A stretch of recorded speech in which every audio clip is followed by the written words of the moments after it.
fuck out of bed, bitch. Go.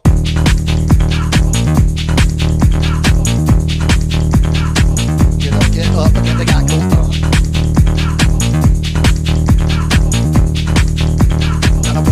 Time to wake up, bitch, get up. Get up, get up.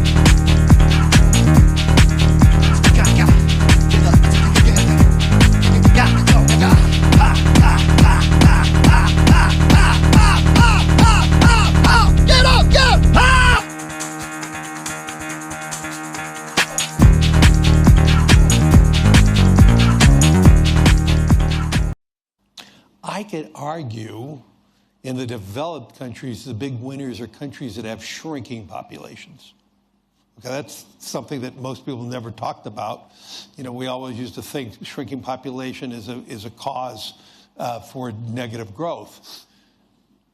But in my conversations with the leadership of these large developed countries that have xenophobic immigration policies, they don't allow anybody to come in, shrinking unemployment, shrinking demographics, these countries will rapidly develop robotics and AI and technology. And if the promise, I didn't say it's going to happen, but if the promise of all that transforms productivity, which most of us think it will, we'll be able to elevate the standard of living of countries and the standard of living of individuals, even with shrinking populations. And so the paradigm of negative population growth is going to be changing. And the social problems that one will have in substituting humans for machines is going to be far easier in those countries that have declining populations.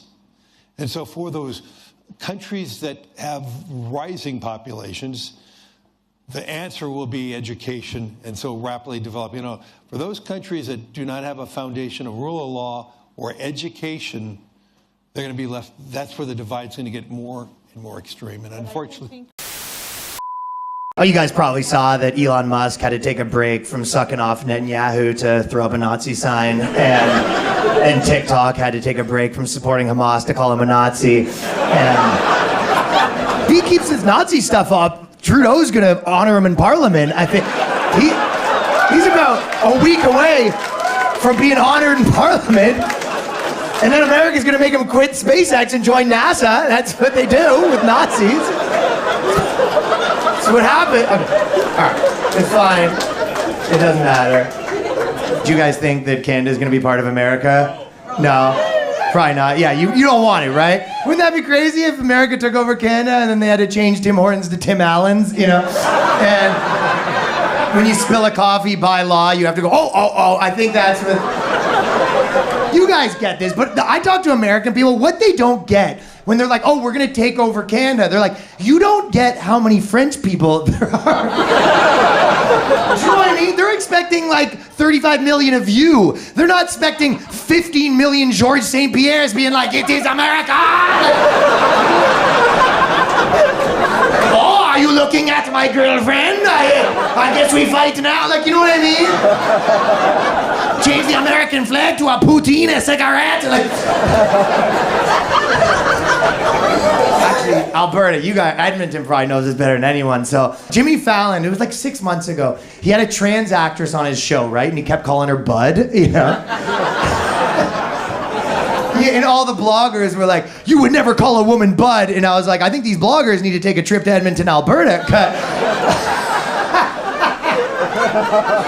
People call their wives Bud here. I feel like you get married, the priest is like, hey, buddy, do you take this bud to be your bud for life? Like, dude, people have sex, they're calling each other bud. The guy's like, you like that, bud? He's like, you're fucking giving it to me, bud. Like, body's just fucking tuning me up back there, right? Fucking ripping her up, shredding it. Gives you a head, you look down, you got chewing tobacco on your dick.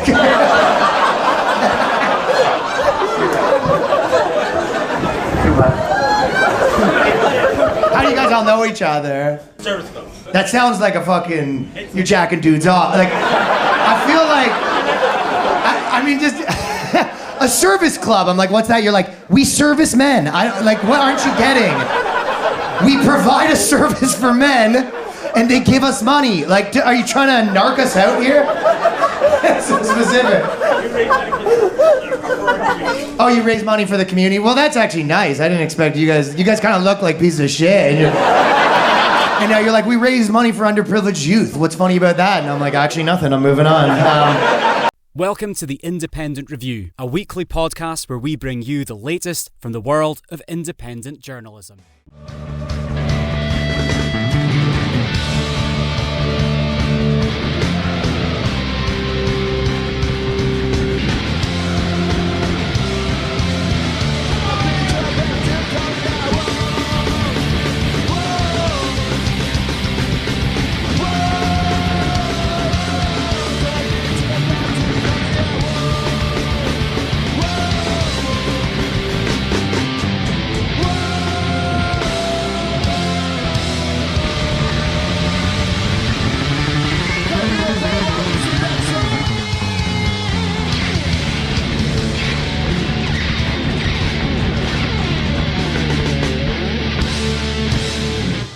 We'll see you later.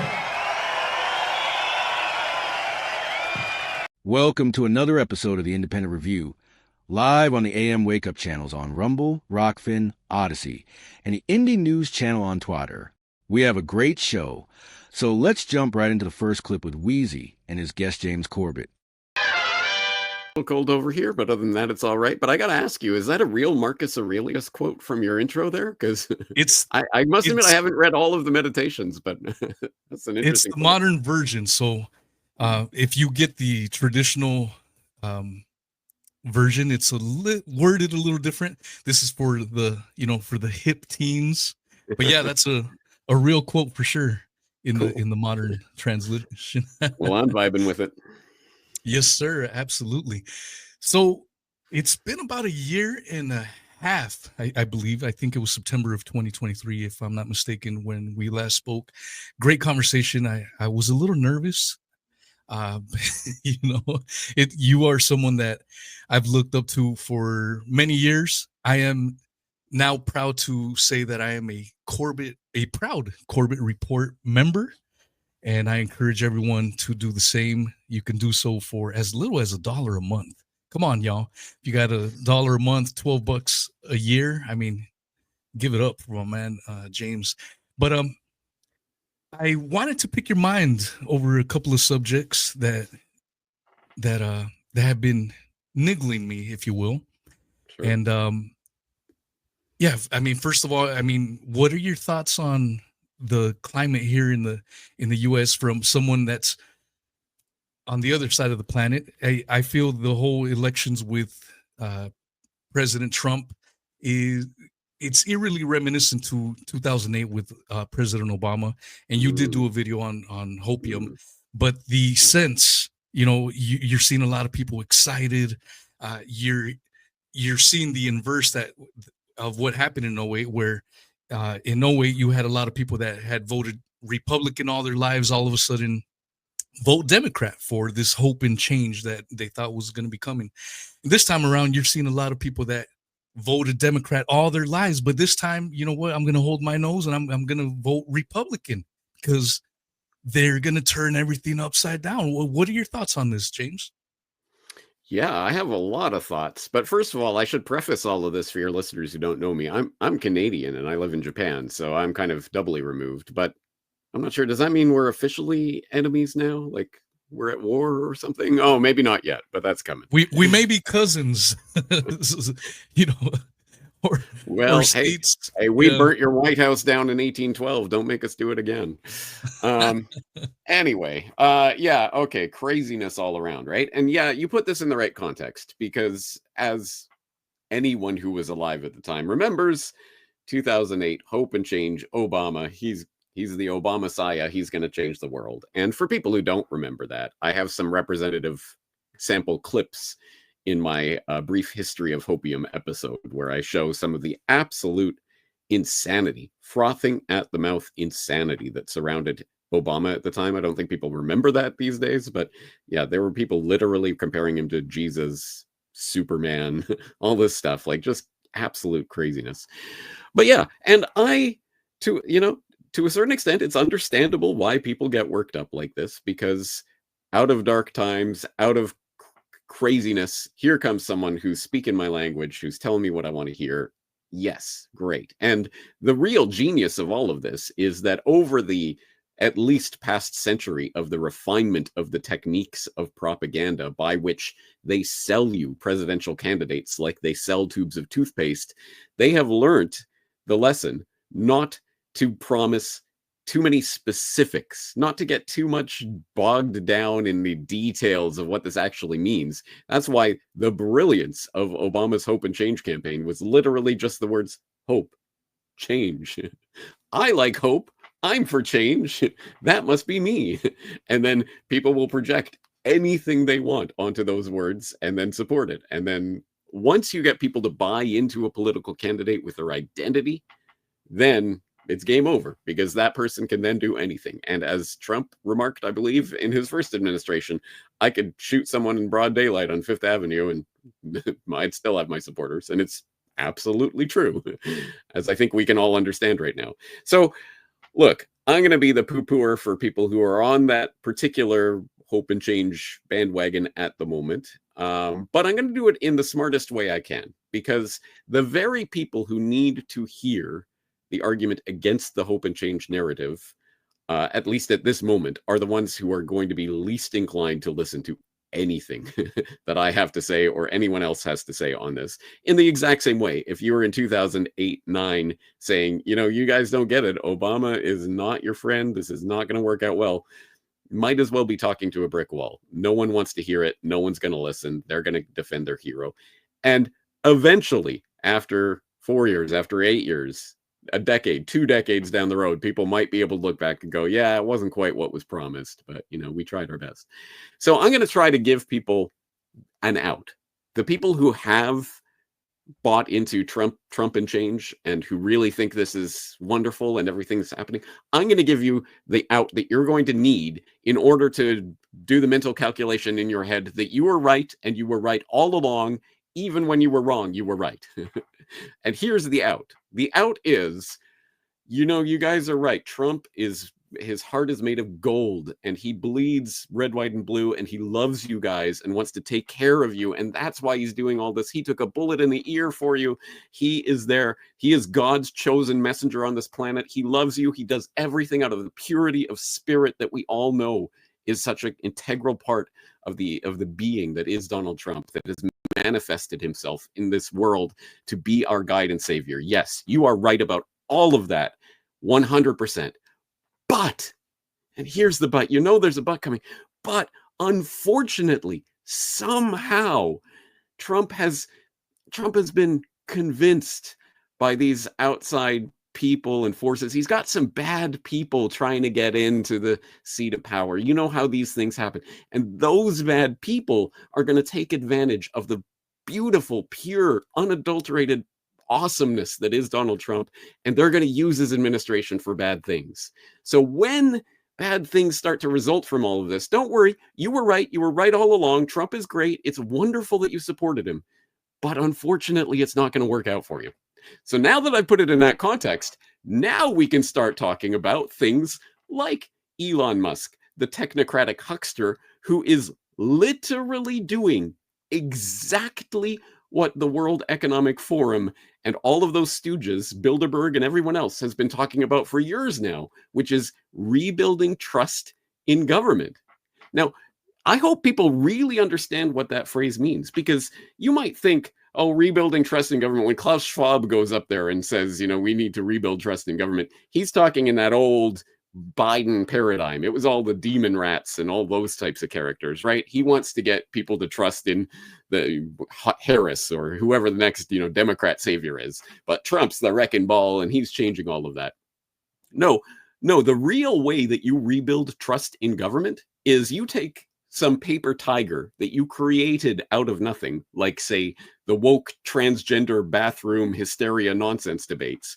Oh my God, this is the heart of the New World Order, guys. The entire system of control that's been erected over generations, centuries, millennia, has all been about DEI, woke transgender bathroom policies. And now Trump's getting rid of that. Therefore, you can trust government again, guys, and you can be on board with government and what they're doing. And look, Elon Musk has gotten rid of USAID. Well, okay, he's kind of moved it into the State Department, and the CIA is going to continue doing whatever they do. But don't worry about that, guys. Trust in your government. Yes, they're going to do this. And here's the real, the devil in the details. How are they going to do this? How are they going to audit all of these different agencies and make their cuts? And finally, they're getting rid of all this government waste. Yay. By bringing in the tech guys, the tech gurus with their technocratic knowledge to put the AI algorithms to work on the payment system at the US Treasury and other such things. Get rid of humans, put more algorithms in charge. And 19-year-olds who are programming the algorithms at the behest of people like Elon Musk. Don't worry about those details. Anyway, what we need is to rebuild trust in government by erecting a technocracy and be ruled over by the AI algorithms. And hey, wouldn't you know it, Joe Rogan was just a few weeks ago just talking to a guest. You know, it's pretty crazy, but I think the AI will do a better job of running the country than politicians. It's where it's going. This is being seeded into the public consciousness right now. And here's the thing that always gets me. I always think, no. I'm too cynical and smart for this now. I know that when the technocracy really arrives and they really start setting it up and they really start putting the AI algorithms in charge of governing people and they really start making the technocratic ideal true, people are going to go, whoa, no, wait, no, this is, I know Musk is a technocratic huckster. I know Larry Ellison is a CIA stooge. I know that Sam Altman and OpenAI and all of this craziness is bad news. And I'm going to see through it. But no, every single time they managed to do exactly what they were telling you what they were going to do, exactly what I've been warning about. And when it happens, people applaud and cheer and ask for more. Yay! Musk and the technocrats are coming in to save us. Yay! Technocracy, woo! It's wild to see that essentially I've been breathing hot air for years and years and years. And the people who pretended that they understood what I was talking about, pretended to understand what the issues were, once they get caught up in the Trump and change, they go 100% on board. So I'm giving people the out. It's not about Trump. He's wonderful. He's pure. He's great. He's being steered in the wrong direction by these technocrat guys. So let's pay attention to what these guys are doing on the sides there. The Stargate $500 billion and Larry Ellison and Sam Altman and Elon Musk. Maybe we should pay attention to what these guys are doing. Well put. There's a meme that I think encapsulates, basically what you just said. Here we go.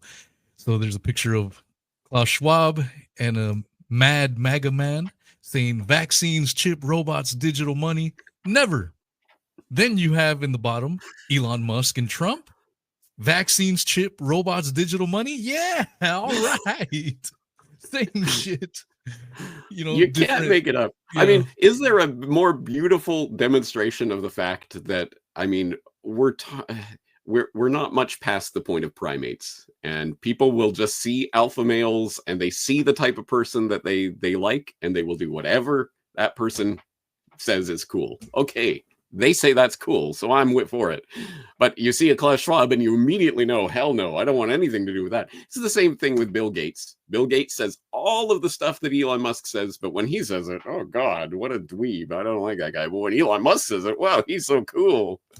But when George Soros does these, nefarious operations working with Democrat governments in order to implement his billionaire fantasy, on the geopolitical level, obviously he's an evil tinkering maniac. But when Elon Musk does it, cool. Yeah. Whatever. Who cares about slave miners mining the cobalt and other minerals for Tesla? It's cool when he does it. Anyway, again, it's perfect. No, I'm glad those memes exist because I could ramble about this for days. But that image says it all. Next, we have this great discussion from the Independent Media Alliance panel from last Friday. All right, welcome back to another IMA panel, the Independent Media Alliance. We're here today to discuss a very important conversation, something that you guys pretty much on every one of our channels has seen conversations about, and this is the larger point is around the Stargate project, how that intersects, as publicly and obviously with the mRNA cancer shot and the platform that that's going to build on top of everything else, the overlap with artificial intelligence and the many different characters we can get into that are aligned along that, not even including Elon Musk, which I clearly think is involved in all of this. But the main point is the intersection between all of that and something we've been talking about, which is the Internet of Bodies, the Internet of Things, which are technically two separate concepts, one meaning your refrigerator and your devices being connected to the internet, which is alarming in and of itself, in my opinion. Then you've got the Internet of Bodies, which is talking about the somewhat devices that are on your body or interconnected in some way. Then you've got something called the Internet of Nano Things. And this is what's interesting about this, and I've got some videos queued up we'll talk about today. This is where it's been for a long time, at least the conversation. And I think we should partly discuss whether some of this might be like a ploy or feigned or not actually there. There's a lot of that in the conversation as well, but that this is the focal point of a lot of the leading science and conversation, and yet it doesn't seem to be a part of much of the conversation at all. It's kind of alarming in its own right. And that becomes the overlap of nanotechnology having an interconnection to the internet and being internal in your body, flowing through your bloodstream or floating through the air and landing on your skin. And these are very real conversations. DARPA being a main part of this conversation, which is interconnected with much of Trump's administration. So today we're going to be talking about how all this connects and our concerns and where it may be going. So thank you all for being here today with Ivor, Steve, Derek, and Catherine here to discuss the concerns we have for all of this. So Catherine, if you'd like to start it off with what you were concerned about and where you see this going. Oh, you're muted, Catherine. Oh, Catherine, you're muted.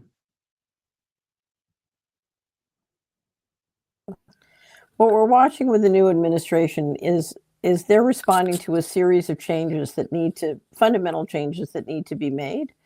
But one of the things they're doing is they're getting rid of the old tools of empire and building new tools. And that includes taking the next steps and building the control grid. And Ryan, you and I talked about this before the election, and that is there are four things that need to happen if you're going to build a complete control grid of the kind that we've been hearing about for the last couple of years. One is you need digital IDs, and we see them certainly forging ahead with that.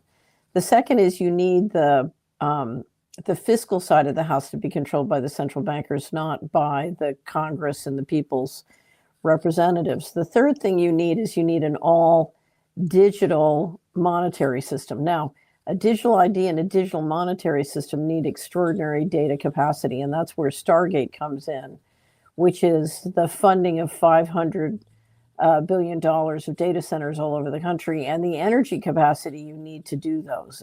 And we see that as one of the first announcements of the new administration. And that included mRNA technology, which we know is very toxic and dangerous for humans. Interestingly enough, when the president announced the Stargate initiative, Purdue University announced its Center for the Internet of Bodies. And of course, one of the big questions on mRNA technology is to what extent is it part of injecting into our bodies nanoparticles of the kind that would help hook you up on the internet. And we've seen, if you come to the Solari report for years, we've been covering the mysterious ingredients in the injections, the mysterious ingredients in the spraying, the mysterious ingredients in the food. This has been going on for a while, but we are seeing a move to literally invasively track, surveil, control, and influence the population. And of course, if that can be integrated with financial transaction control and a social credit system, then we're seeing the ability to turn on and turn off people's payments in a way that, for example, during the pandemic, if they had that system in place, that if they don't want you leaving your house, your money or your car won't, your electricity and your money won't work. Or if they don't want you buying pizza, your credit card won't buy pizza.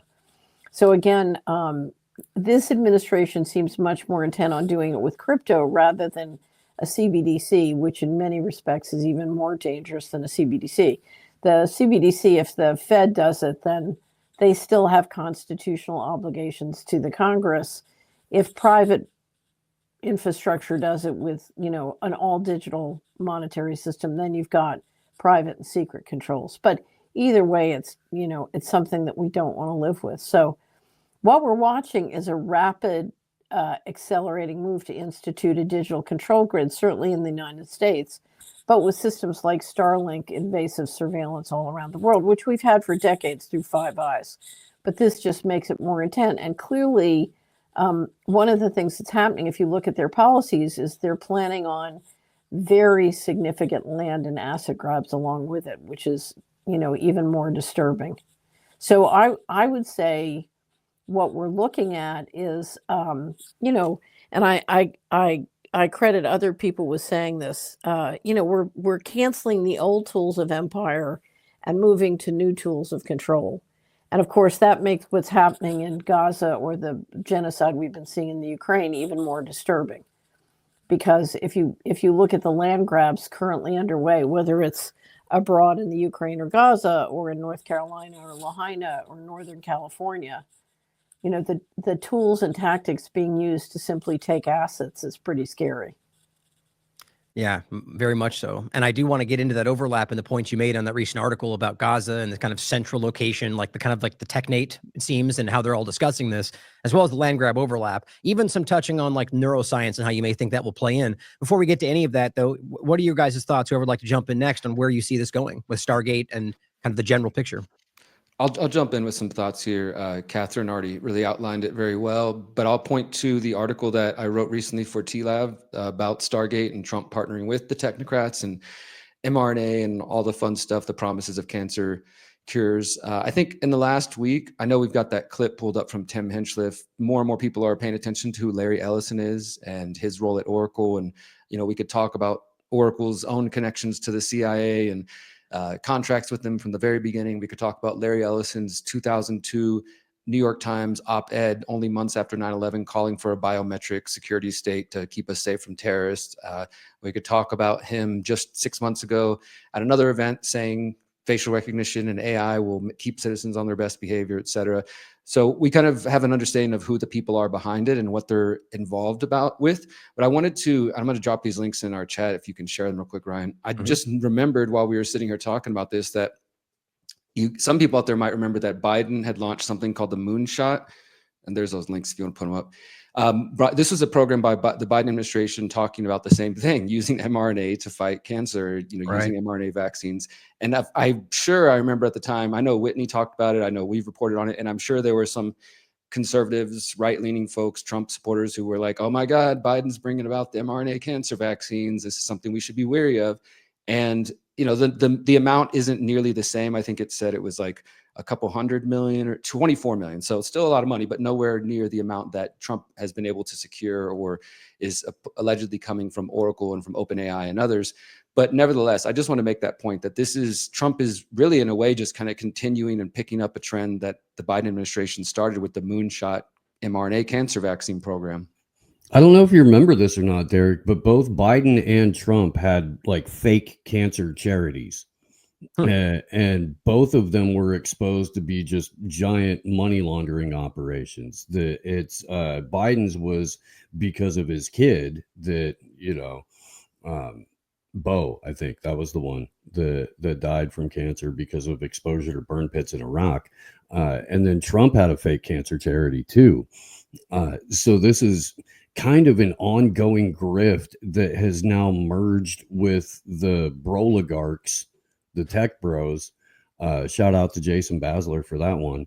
And it's been the cover for it has been provided by the people that I've been calling broflakes, because they're not snowflakes anymore because Trump's in. But it's the exact same mentality where there's an inability to see past, I don't know, in this case, I guess, liberal tears.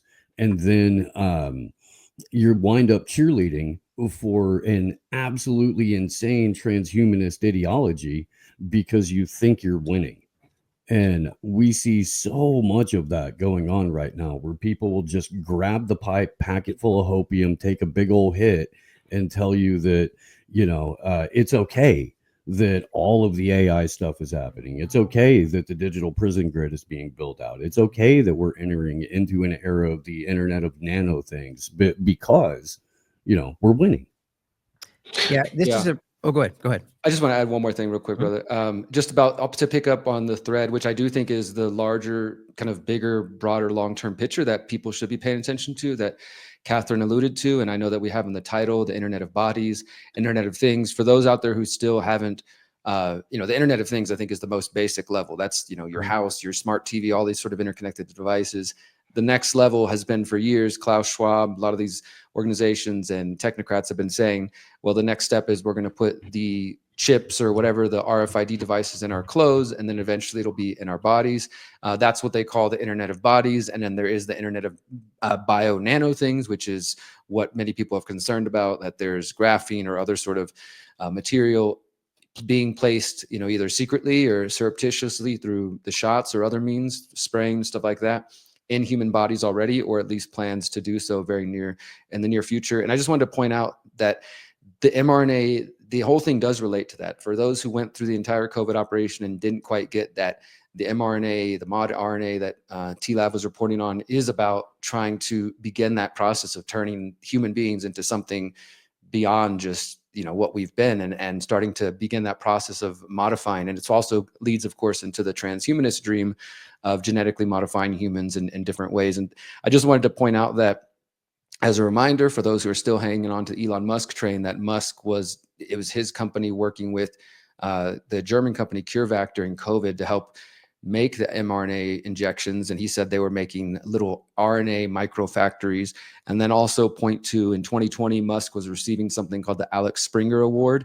And he was talking about how excited he is about synthetic mRNA. And he said, you can basically do anything with synthetic RNA DNA. It's really like a computer program. So, I think with enough effort, you could probably stop aging, reverse it if you want. You can turn someone into a freaking butterfly if you want with the right DNA sequence. So again, this sort of language that we saw during COVID about the injections weren't just typical vaccines. It was a program that needs to be upgraded and updated over time. And this is kind of not only in terms of language, but in real practice, getting people used to this idea that the human organism is a type of software or computer program that can be upgraded. And if we can get people to accept that, then getting your latest booster or your latest update from the mRNA is not a big, it's not a big step. And if I could just add, I try to track this all globally. So it's not just, it feels like America is spearheading the technocracy, the algocracy, but I'm tracking all the places that I used to live and that I still visit. And it's going on, down here in Mexico, or, many years ago, I visited the actual home of the head of Oracle in Mexico, long story, but Oracle they all have a deep presence here in Mexico. Amazon is throwing in now billions with the data centers they're building in places like Mexico. I was at the supermarket yesterday, and for the first time I saw smart bulbs, in the Mexican supermarket. Like I never saw those before. So they want us to start buying this stuff, as you say, Derek, start bringing online the Internet of Things. I saw stories in Russia now. Russia just developed protocols or regulations for smart homes. So like in Russia now, they're developing these regulations. And Kazakhstan, where I used to live, now they're bringing in the ability to block your smartphone if you don't register correctly. And so this is really a global thing that I think the West is spearheading. And to Steve's point, I'm getting some of my listeners tell me I've made a meme out of it. They tell me your pessimism is unbearable. And I think you mentioned Laurel Canyon 2.0, Steve, which I think is great. Amazing Polly brought up the other day. She started making videos again. And she said, podcasters are probably now paid by the regime. I guess we won't name names, but we know who. They get all the big attention, but they're just promoting this regime propaganda. And I think some people they're like soldiers in the World War I trench who just can't take the bombing anymore, and they need some good news. And I think we're just looking at things factually. So. Now that we brought this up, of course, this is something that's circulating around these conversations. It's impossible not to touch on, but like Derek brought up, and to touch on everything we're saying here, I think it's a really important thing. Like what you just hit on there is really important. It's important, I think, not to make this all about like everyone's willingly deceiving everybody else. I know we all know there's a huge part of that, but I think there's a lot of people out there that are either willfully ignorant and unaware of that. Like they think that they, it's like it's like cognitive dissonance, right? People box it out, or some people that just don't realize they're being played. But like Derek said, or all of us pointed out, like this kind of conversation, it's incredible to think that we can't acknowledge that this is, obviously something that all of us were calling out, and Republicans primarily going, Biden, that's bad, we can't do that. And now the same thing's happening, and those people, a lot of those same people aren't calling it out. Like that's a very obvious contradiction. The point I'm making, though, to go off what all you're saying, is that there is a huge sentiment in this that is about how somehow we're over fixating on negatives, which is, I'm sure that's out there. But what's crazy is a lot of us, we're going out of our way, especially the people in this group are going out of our way to make it a fact-based investigatory direction. And we are considering other things. And what's funny about it is almost as if we want the bad things. And I'm willing to bet everybody here want more than anything for what they're claiming is the reality to be the case, because that would be good for everybody. So it's like this interesting dynamic where they're projecting almost what it's hard to frame, but I think the truth is that we're trying to break this down based on the facts and presenting what we think we can see, holding out until we can see the outcome, and that's somehow being claimed black-pilled. And I think that's important to highlight. But we can see these problems, and it's the same problems that were being called out in a previous Democrat administration. Go ahead, Catherine. Right. So I think everybody here is holding out solutions. So exactly, one of the most important things about solutions. So I know Derek's been doing the reset. We've been doing sort of what the states can do. Everybody's been putting out a ton of solutions. The tragedy we see is so much energy gets spent on dead end solutions and not on real solutions. And it's remarkable where real solutions pick up and go viral, how much gets done. And that's why so much effort is spent to encourage people into dead end solutions. And that's why, if you think about how you explain to people that the Trump administration is just leading them into the control grid, you do want to give them real solutions. So, but I think we're doing that. And I do think you have to constantly balance it, because here's what's happening. So let me use mRNA technology as an example. In the early summer of 2020, so the first COVID injections hit in December 2020 and really came out January 2021. If you look at the mRNA technology, I get a business newsletter, which I find to be very accurate. And in the I think it was early summer of 2020, but it was early in 2020, long before the COVID injections had come out. Trump did his vaccine executive order in 2019, at the end of 2019. And then I forget when he put in the big orders, but it would have been after the first orders went in. So in the summer, the newsletter comes out and says, after the COVID injection, they're going to roll out vaccines, mRNA vaccines, for all these different kinds of diseases. And it was clear from the diseases they were listing that they were the adverse events from the COVID injection. And you realize what a fabulous business model, because the more you poison people, the more you give them more poison as the solution, and round you go. You just keep doubling down on the profits. And what the newsletter said was, investors, and remember, this is summer 2020, expect to make a great deal of money on mRNA technology. And so they were planning even then on huge investment and huge profits in mRNA technology that was going to go on for a long, long time. Well, then in 2021, I started to hear from investors around the world that they were being approached with major private placements to do mega vaccine factories in all their different regions of the world. And so you had mega vaccine factories for mRNA vaccines coming up all over the world, and investors were being promised huge profits on the notion that we were going into a world of biowarfare, and these vaccines were going to save their populations from being killed. And you needed to be able to make vaccines, lots of them, very quickly, in response to, rolling pandemics from here on out. And so when we look at this infrastructure, or look at the president bringing up the Stargate initiative, this is something that started with the Going Direct reset, which is the reset that started in 2019. And it's going on and on and on and on. And we're simply seeing the rollout, It's what you said. This is going on globally, and it's rolling out, and it's a much deeper, longer, plan than anything to do with one single administration. Yeah, absolutely. And I think that's the important part of it, is that it's getting couched in a partial conversation. And this is what I think I get kind of, I hopefully end on this larger point. I think we're all calling out the good things happening as well as the bad things, but simply going, but look, if you're only going to couch this on like only this administration, it's just not true. And we can easily prove that. And then that becomes, you're just raining on the parade. And so it's very clear that this is a long span, like the continuity of this project is very clear. Welcoming Mark Goodwin to the conversation. Thanks for joining, brother. Good to see you. Hey, everybody. Nice to be here. Thanks so much for having me. Hi, Hey, Catherine. Mark. Hi, guys. Hey, I want to pick up right there where Catherine was just say, for one, just to reiterate to anyone hearing this who does still hold out this view that anybody here is somehow black-pilled or just negative, whatever. I just to reiterate, I think everybody here has various ideas on what solutions are. They might not be the same and they come in different forms, but the key there of what Catherine said is that we are not focused on promoting what we believe are dead-end solutions, which is following Trump just blindly or following anybody blindly or just trusting that politics alone is going to fix things. So I just wanted to reiterate that. And thank you, Catherine, for the mention of the People's Reset. And I just hope people out there who hear these talks with the IMA and just our individual content we're putting out there recognize that it's not that we think that, I'll speak for myself, it's not that I think things are hopeless or there are no solutions. It's just that I don't think trying the same old thing over and over and just hope, putting your hope in these people is going to get you anywhere. In fact, this morning I was just posting to my social media.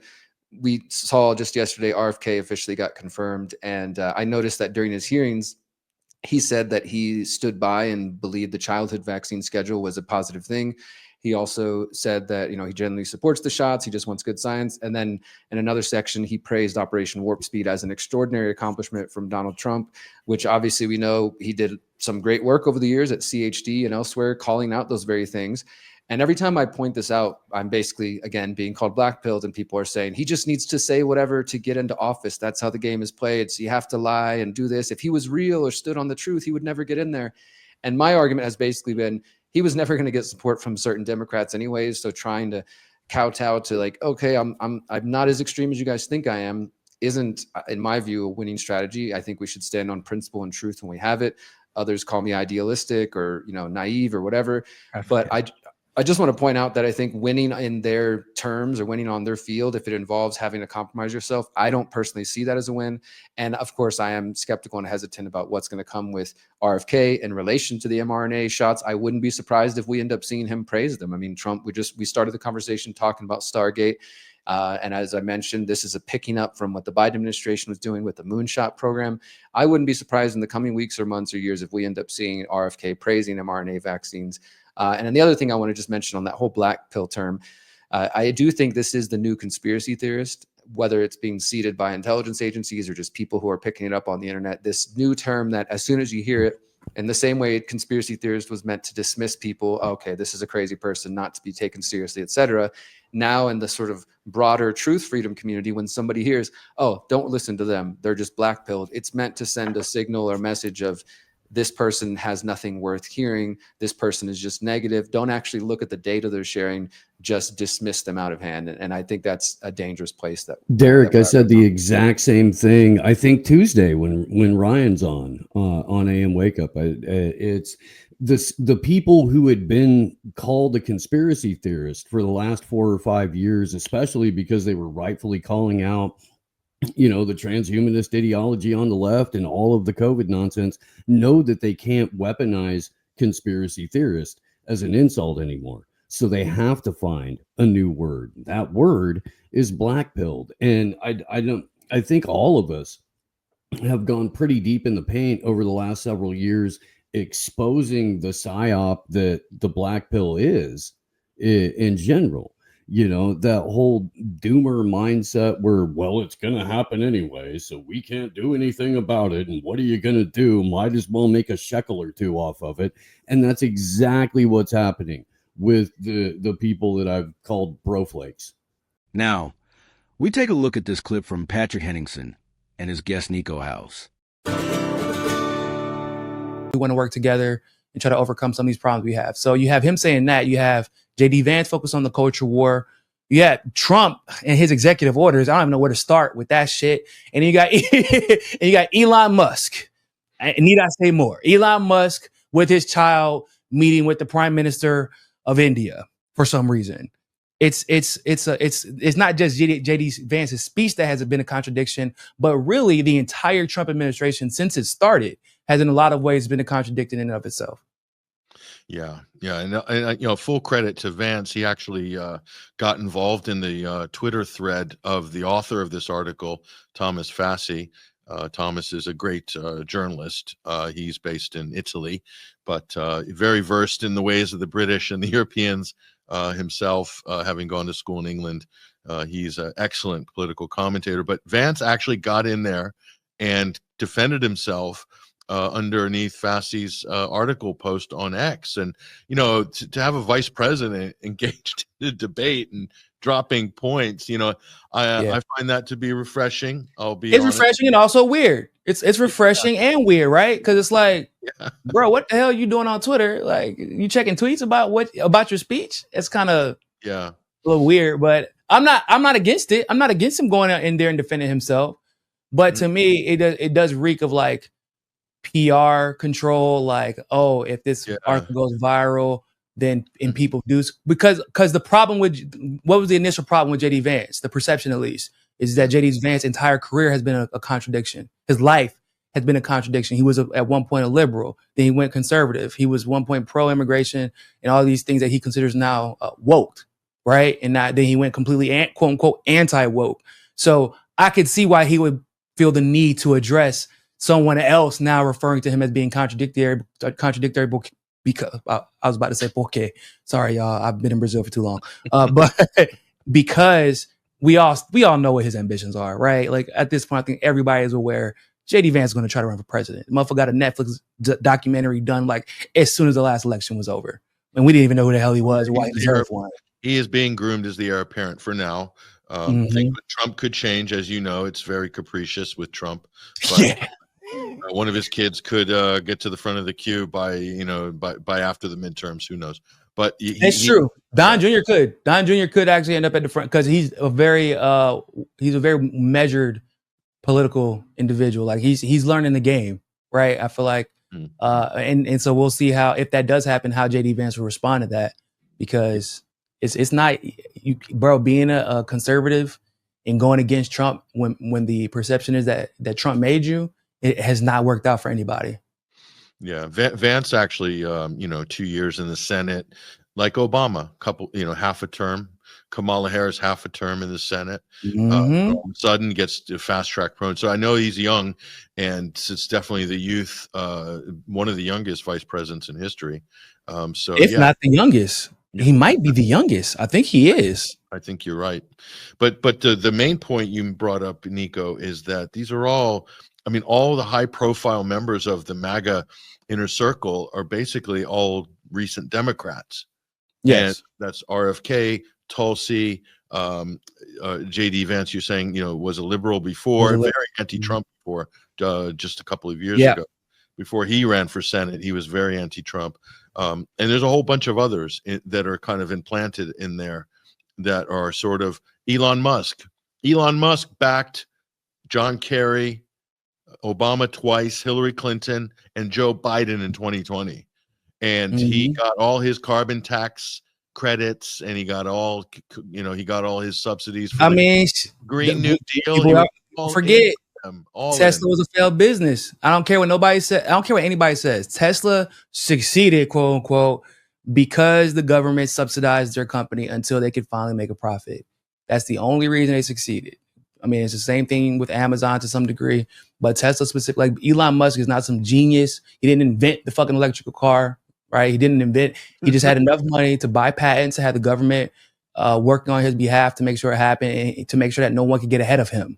Even the way that he got Tesla was a little bit controversial. And it's almost similar to how he got Twitter. It was like a hostile takeover type of situation. And so he seemingly plays for the team that he believes is winning at the time.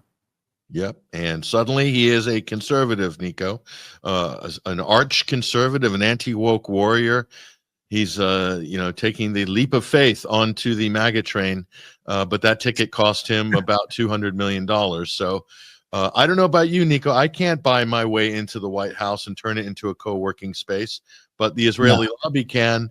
Elon Musk can, but we can't do that. So we, the electorate, the plebs, don't have access to that type of, getting a position, not an official position too, because Elon Musk, unlike the other cabinet appointees, didn't have to go in front of the Senate, did he? Nope, he surely did not, which is extreme. I need an explanation as to why.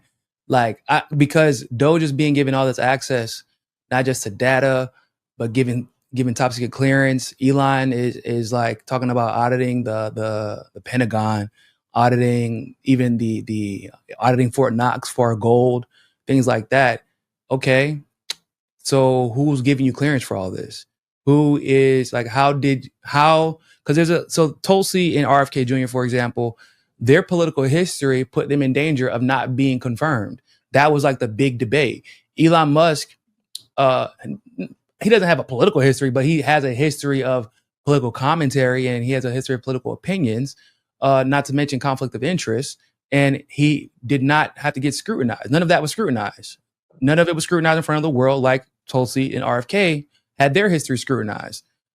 That's a little bit problematic, especially considering, Tulsi has a little bit, yeah, she has all the access that Elon Musk has, but also has a history that shows she's not going to put that access in danger as a DNI.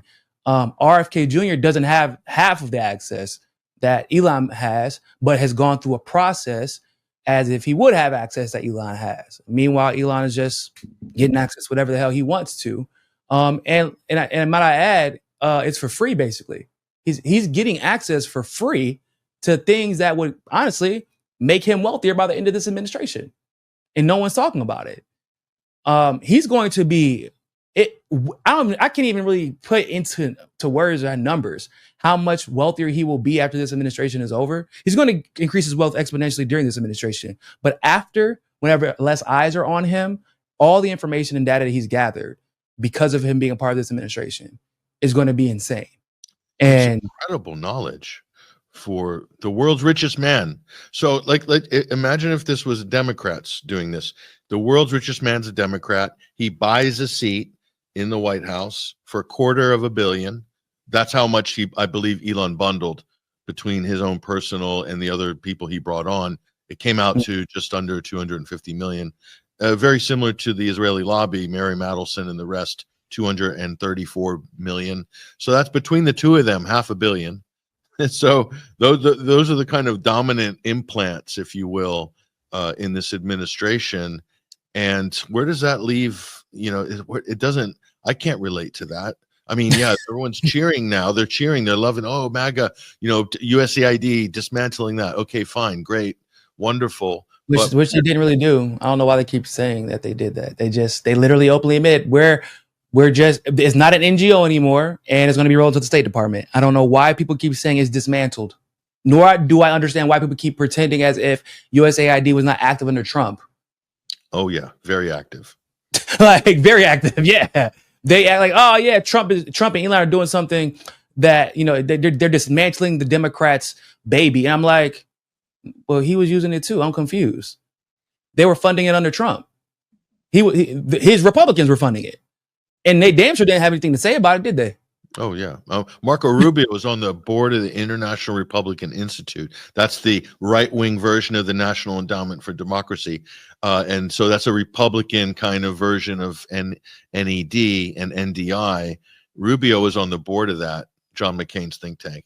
And so, I mean, that didn't really make any headlines, but I'm just saying the stuff didn't just appear out of nowhere like 2 weeks ago. I was exposing, you probably were, all of us, USAID as a kind of clandestine CIA cutout. For years. Yeah. For years. And, we've all written about it, talked about it, and showed what a scam it is. And everyone on the Trump trains kind of discovered it in 2 weeks. So, which is hilarious. Man, yeah. I know it kind of pissed you off because you see some of these people, they've become ridiculously famous and popular in the last 2 or 3 weeks because, they'll kiss Trump's ass by touting decisions that he made, like regarding USAID, for example. Like, oh, look at all the bad the USAID has done that we're just now learning about. And I'm like, yeah, but we've been talking about this shit for like 6-7 years, guys. I mean, for me, at least, I'm a little bit younger. Like, there are people who have been talking about this for longer. What are y'all talking about? No, so are you going to stop at at the Biden administration, or are you going to go a little bit further back to talk about some of the stuff the USAID did? And they always stop at the Biden administration. Yeah, it's funny. It's different this time, Niko. It's dark MAGA this time, so it's slightly more legitimate than before. So so not everything we were airing all these years didn't get any purchase from any of these people, but because Elon's doing it because it's under Trump. Fair enough. Okay, fine. We'll take the small W's, but not maybe. Is it a big W? That remains to be seen. But it's a small W in the sense that it's exposed. But and I would say maybe depending on your perspective, it's a small W in the sense that at least we'll know because the State Department is taking it over. It'll have to be part of official records whenever they do engage in some type of imperialist behavior. But at the end of the day, like it didn't get dismantled, and it's kind of wrong to use that terminology to describe what happened. It got exposed. It's being restructured, but it did not get dismantled. It's just. I mean, right? This is the Elon Musk type of situation. So what does Elon Musk do? Does he dismantle it? No, he rebrands. Yes. He didn't dismantle X. He just rebranded it.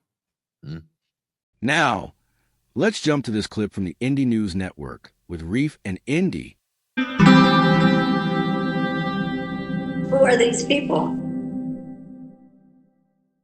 Like I said, every week we kind of have been having to do a Fuck Israel segment, and unfortunately, this is not a different week.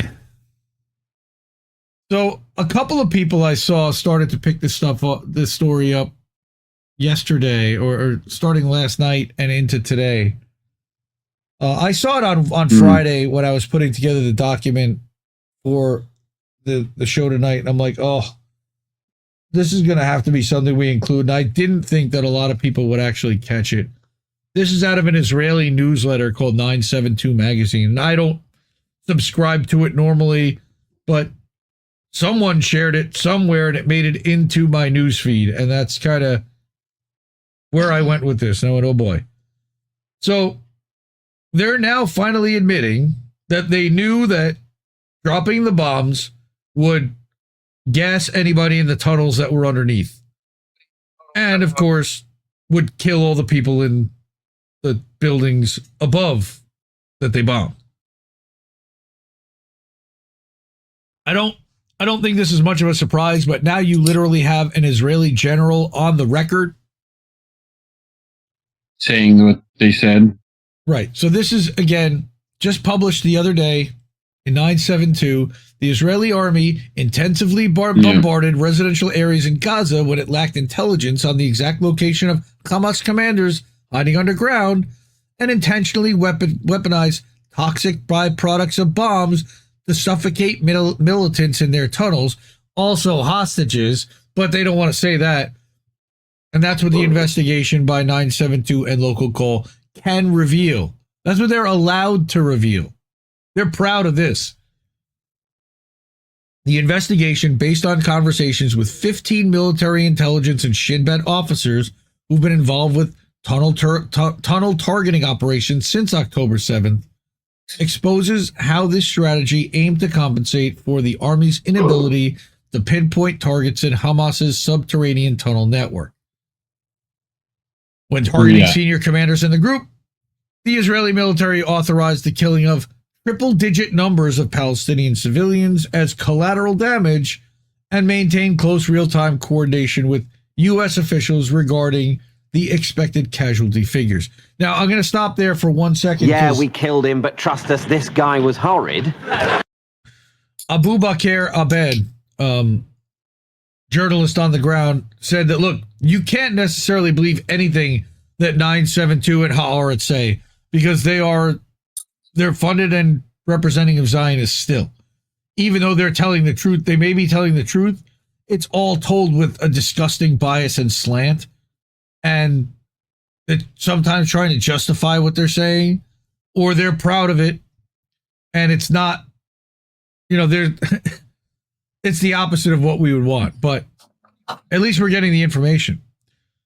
Like they said here, some of the strikes, which are the deadliest in the war and often used American bombs, yes, we are responsible, are known to have killed Israeli hostages. Like I said, they killed Israelis, despite concerns raised ahead of time by military officers and the families of the hostages. Moreover, the lack of precise intelligence meant that in at least 3 major strikes, the Army dropped several 2,000-pound bunker buster bombs that killed scores of civilians, which we know they didn't care, part of a strategy known as tiling, without succeeding in killing the intended target. So they dropped all this stuff, and they didn't even get who they wanted to get. Oh well, no repercussions, no consequences. Quote, pinpointing a target inside a tunnel is hard, so you attack a wide radius. Yeah. That's what pussies do. Given that the Army would only have a vague approximation of the target's location, the source explained this radius would be as large as tens and sometimes hundreds of meters, meaning these bombing operations collapsed multiple apartment buildings on their occupants without warning. Yeah, thanks, assholes. We saw the footage of that, the drone footage of that shit back in October and November of 2023. Nazis. I hate these guys.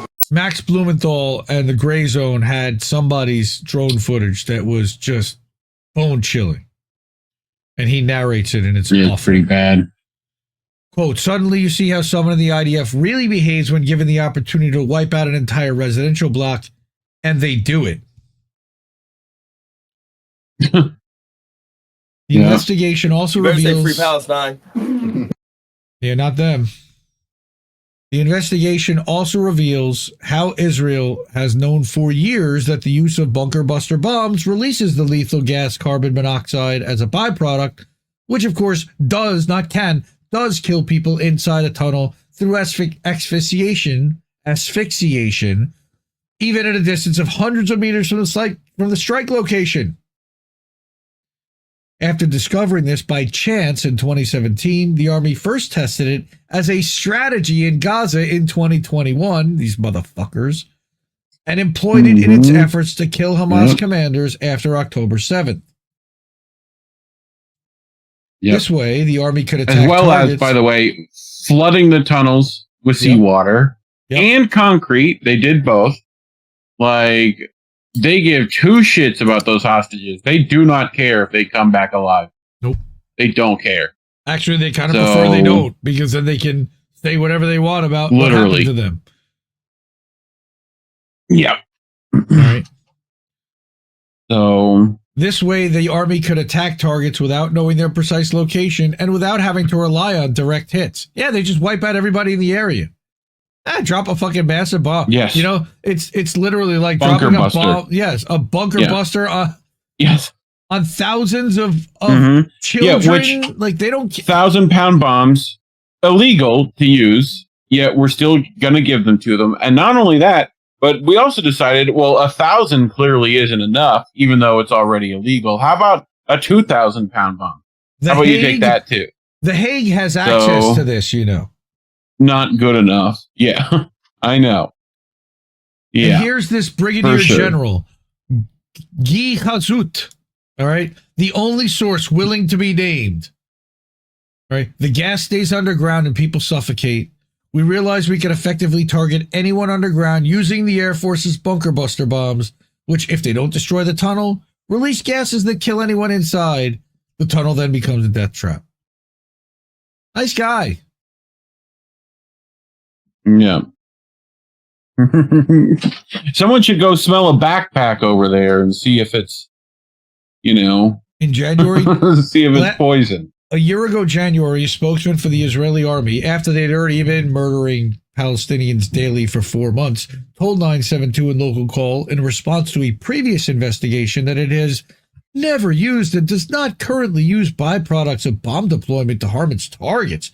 And there is no such technique in the IDF. Oh.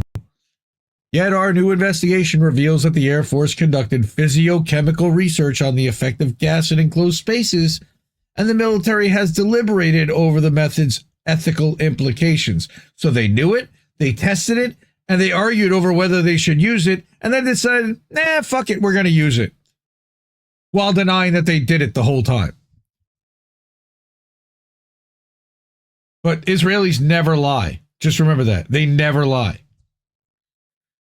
3 Israeli hostages, and this was the narrative, and this made me fucking crazy this week. I'll talk about this afterwards. But 3 Israeli hostages, Nick Bezier, Ron Sherman, and Elia Toledano, were definitively killed by asphyxiation as a result of a November 10th, 2023 bombing that targeted Ahmed Gandour, a Hamas brigade commander in northern Gaza. The army told their families that at the time of bombing, it was unaware that the hostages were being held near Gandour. However, 3 sources with knowledge of the strike, which was led by the Shin Bet, told 972 and Local Call there was ambiguous intelligence indicating that hostages might be in the vicinity, yet the attack was still authorized because it was a Hannibal. There was Hannibal directive ordered anywhere possible. If you could take out Hamas in any way, shape, or form, it did not matter if there were hostages there or not. Take them out.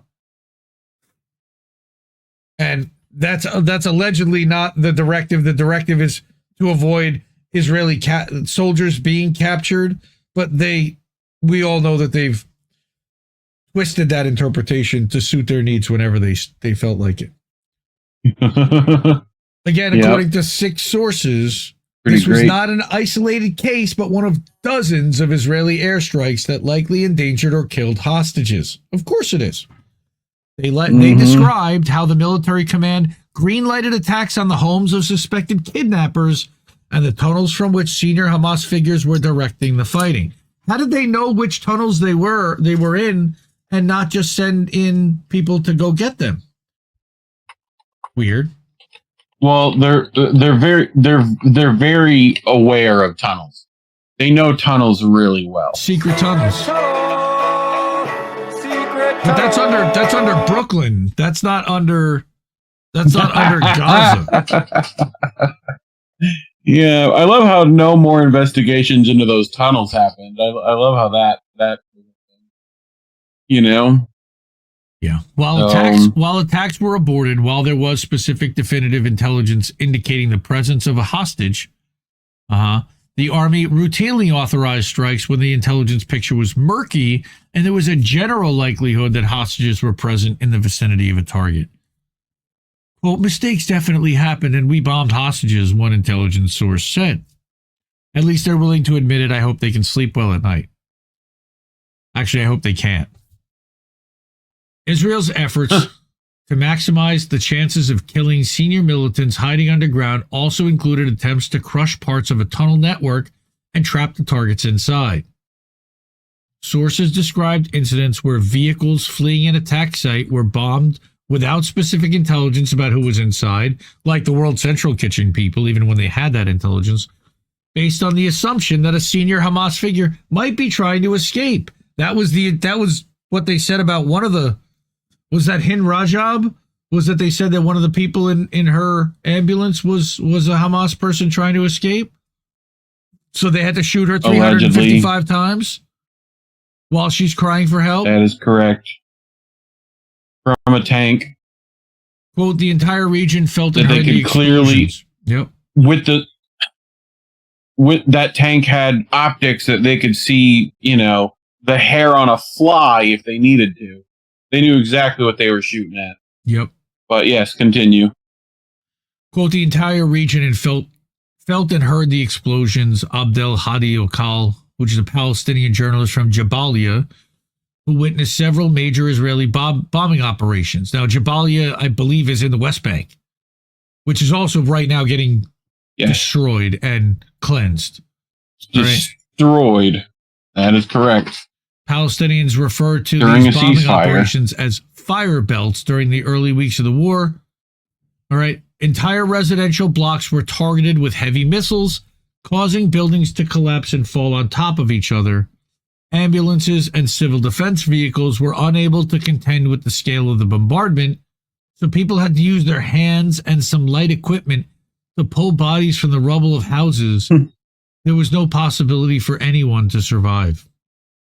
Bunker busters, baby. That's what now they're finding decapitated heads and all sorts of stuff in the, what do they call it? Some corridor. Yep.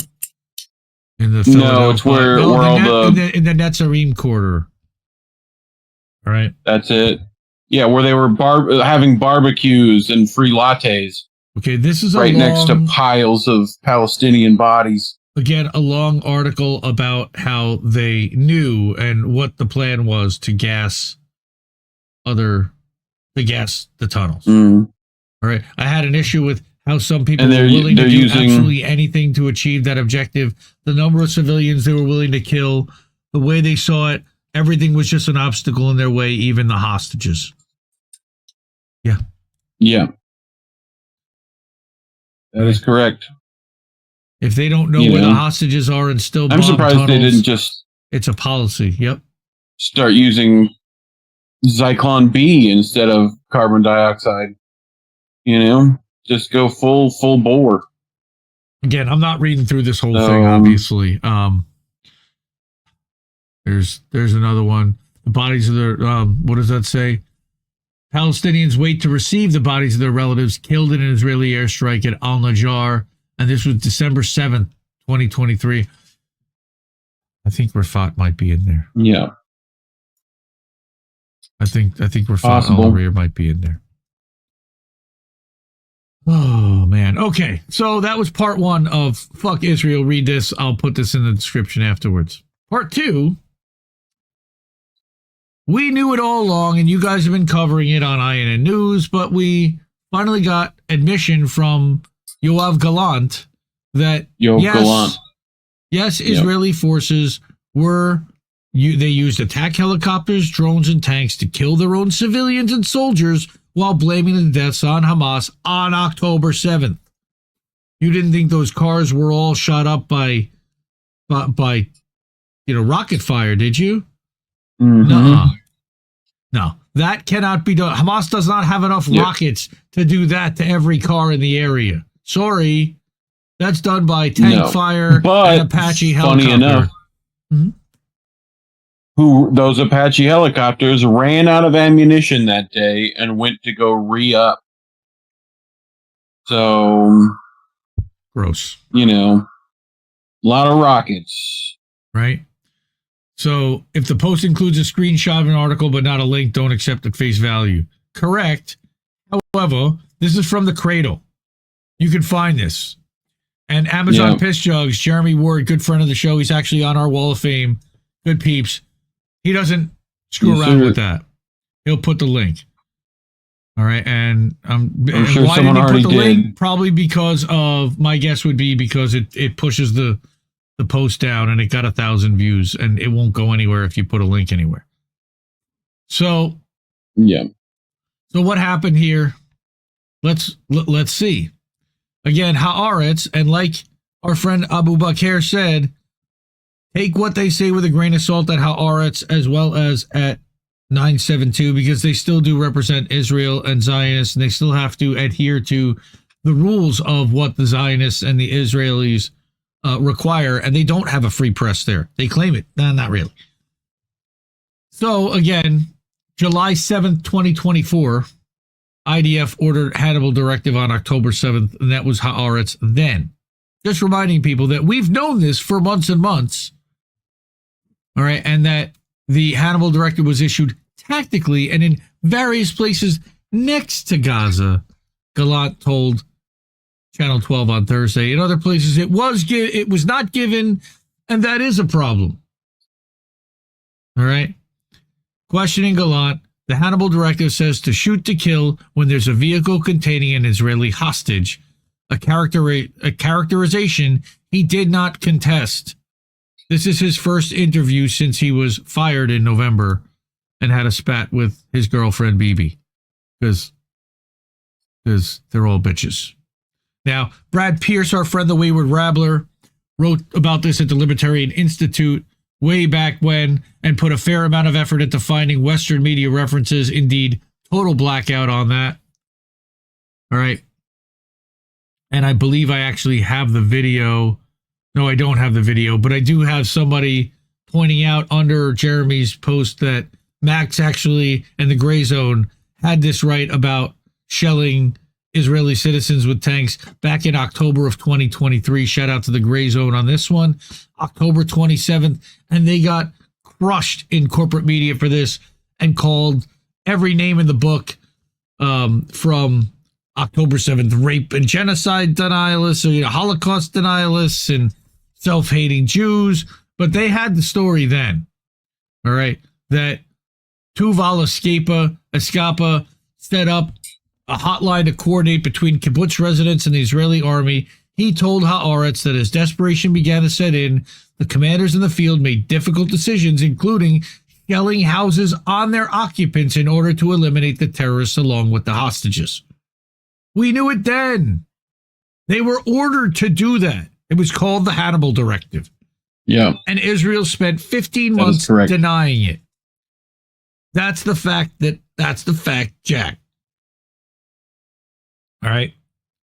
And again, as David Shane and Ali Abu Nima reported in EI, Porat described very, very heavy crossfire and Israeli tank shelling, which led to many casualties among Israelis. Yeah. And that Hamas did not abuse us. We were treated very humanely. No one treated us violently. Now, the thing that I really wanted to also talk about was that I checked in on my own personal Facebook account where I still have friends in my old life that are Zionists and Israel lovers and supporters, and I don't engage with them, but I don't unfriend them or anything because I'm barely there. And plus, it's always good to check in and see what people are saying on the other side. And they were crying this week about three Israeli hostages that came back emaciated and weakened and very thin. And they were saying, oh, the barbarity of this. And it's like, you know what? That's what Israel did to every single person in Gaza. Yeah. There's a total disconnect to what they did, why they looked like that now after all that time, and that their captors around them also look that kind of thin. And then that kind of emaciated, right? Right. On top of, there's actual footage of hostages, of the recent hostages that got released, saying they ate what we ate. Like, we were offered the best treatment. So I bet you if you ask those individuals, they'd be like, no, they gave us what they had, And all the women said that, there's a reason that they don't have much. The women said that they made sure that they were covered up and that they, that they had hijabs and they treated them with respect and that they realized it wasn't about them. Now, what I wanted to do was I brought up last night, I was talking about this. I said, holy shit, the Zionist gaslighting. They're crying that the hostages were returned thinner and Hamas starved the hostages. Are you fucking kidding me? As if Israel wasn't starving the entire Gaza Strip with blocking the aid trucks. Maybe their hostages would have been better nourished. Wow. It makes me cry that the normies I know in my life are brainwashed about this shit, and more than one. Glad I check in on that side of Facebook only about once a week. Yoink, Scoob. The propaganda is thick, and they don't see any media not directly approved and guided by Israel, the ADL, and the lobby. Next, we have this clip from this week's update with Dave DeCamp. All right, so the next one here, Hamas to release 6 Israeli hostages this week. So this article, this is another one from Kyle. Hamas and Tel Aviv have reached an agreement on releasing several hostages within the next week in exchange for mobile homes and construction equipment entering the Strip. On Tuesday, Hamas announced they would release 6 living and 4 dead Israeli hostages this week. The 4 deceased Israelis will have their remains returned on Thursday, and the other 6 captives will be released Saturday. The AP reports the new agreement came after Hamas received significant pressure from Egypt to release the captives. Under the initial deal, 3 of the 6 living Israelis were scheduled to be released next week. So now they're saying that they're going to release more than initially planned.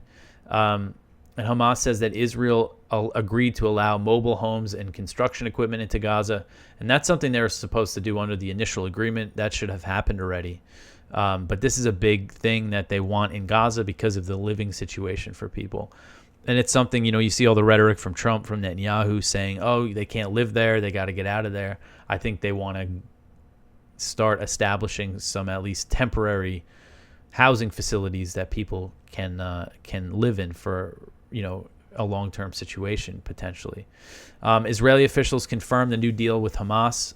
The dead Israelis include Kiffer and Ariel Bibis, aged 4 and 9 months. When they were taken by Hamas, the armed group said that they were killed by an Israeli airstrike. So these are this is a tragedy. One of these bodies that's going to be released is a 9-month-old baby, and the other one is a 4-year-old. They were kidnapped by Hamas during the October 7th attack. Just absolutely horrific. And they were killed. Hamas said back in November 2023 that they were killed by an Israeli airstrike, and that I think that is the most likely cause of their death. Hamas has been, said that since November 2023. Israel didn't confirm their deaths for a long time. I think because they want to kind of use this for propaganda purposes to whip things up. But I mean, you look at those reports we've been talking about, that one recently from 972 magazine about how they were bombing areas where they knew Israeli hostages were in the vicinity, but that didn't stop them from dropping these bunker busting bombs that were releasing deadly gas into the tunnels. That's not a targeted approach if you're trying to release free hostages that are in there. So the ceasefire deal has been in jeopardy of failing over the past week. So it looks like things seem to be back on track here. The question is Israel going to go for the second phase? Yeah, I think things are still very much up in the air. So the next one here, Israel violated the Gaza ceasefire 266 times, including, and they killed 132 Palestinians. Sorry, my brain's not working too great. So Israel has violated the Gaza ceasefire 266 times and has killed 132 Palestinians since the truce went into effect on January 19th. And this was reported by Al Jazeera, citing Palestinian security sources. Out of the 132 people who were killed, 26 succumbed to wounds received during Israeli attacks. Over 900 Palestinians have also been injured by Israeli gunfire and airstrikes. So in less than a month, Israel has killed 132 Palestinians in Gaza. And, you just put if a single IDF soldier or anybody was killed in Israel by a rocket attack or something, Israel would use that as an excuse to escalate in Gaza. But when it comes to Palestinians being killed, it just doesn't matter. In many cases, the Israeli military acknowledged that its forces fired on Palestinians simply because they were approaching IDF troops. Due to the Israeli military's open fire policy, an unarmed Israeli civilian contractor was also killed. This is a photo from the other day of when an Israeli strike killed 3 police officers in Gaza. The Palestinian security sources said other ceasefire violations have included strikes on vehicles headed to North Gaza, attacks on bulldozers working to clear the rubble, and gunfire on civilians attempting to return to their homes. Al Jazeera also reported that Israeli gunfire killed a child in Rafah, southern Gaza, on Tuesday, and another was wounded by an Israeli attack in Gaza City. It's unclear if they were included in this total number of Palestinians killed, since the ceasefire went into effect. Despite the Israeli ceasefire violations, Hamas is still going through with hostage releases and announced Tuesday that it will be releasing 6 living and 4 dead Israeli hostages this week, as I mentioned. So, and this is, Hamas seems to be downplaying this. This has barely gotten any attention, the amount of Palestinians being killed, and people want to, I've seen some people question these numbers. Again, Hamas is downplaying it, so I don't think these are inflated numbers. And just by tracking the situation every day like I do, this aligns with the reports that we see of Palestinians being killed, of Israel acknowledging opening fire, launching an airstrike. This is a totally plausible number of Palestinians that have been killed. All right, so the next one here, where are we? U.S. bombers fly over 9 countries in the Middle East. This article is from Connor Freeman. The U.S. conducted a major flyover of bombers and fighter jets over 9 countries across the Middle East in a show of force against Iran and its allies. The U.S. Central Command mission included aerial refueling drills and live munition drops.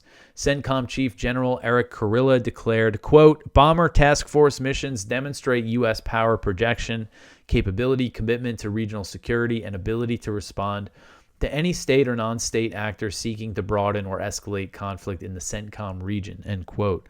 The Air Force's B-52 Stratofortress bombers, which led the mission, are based in the UK.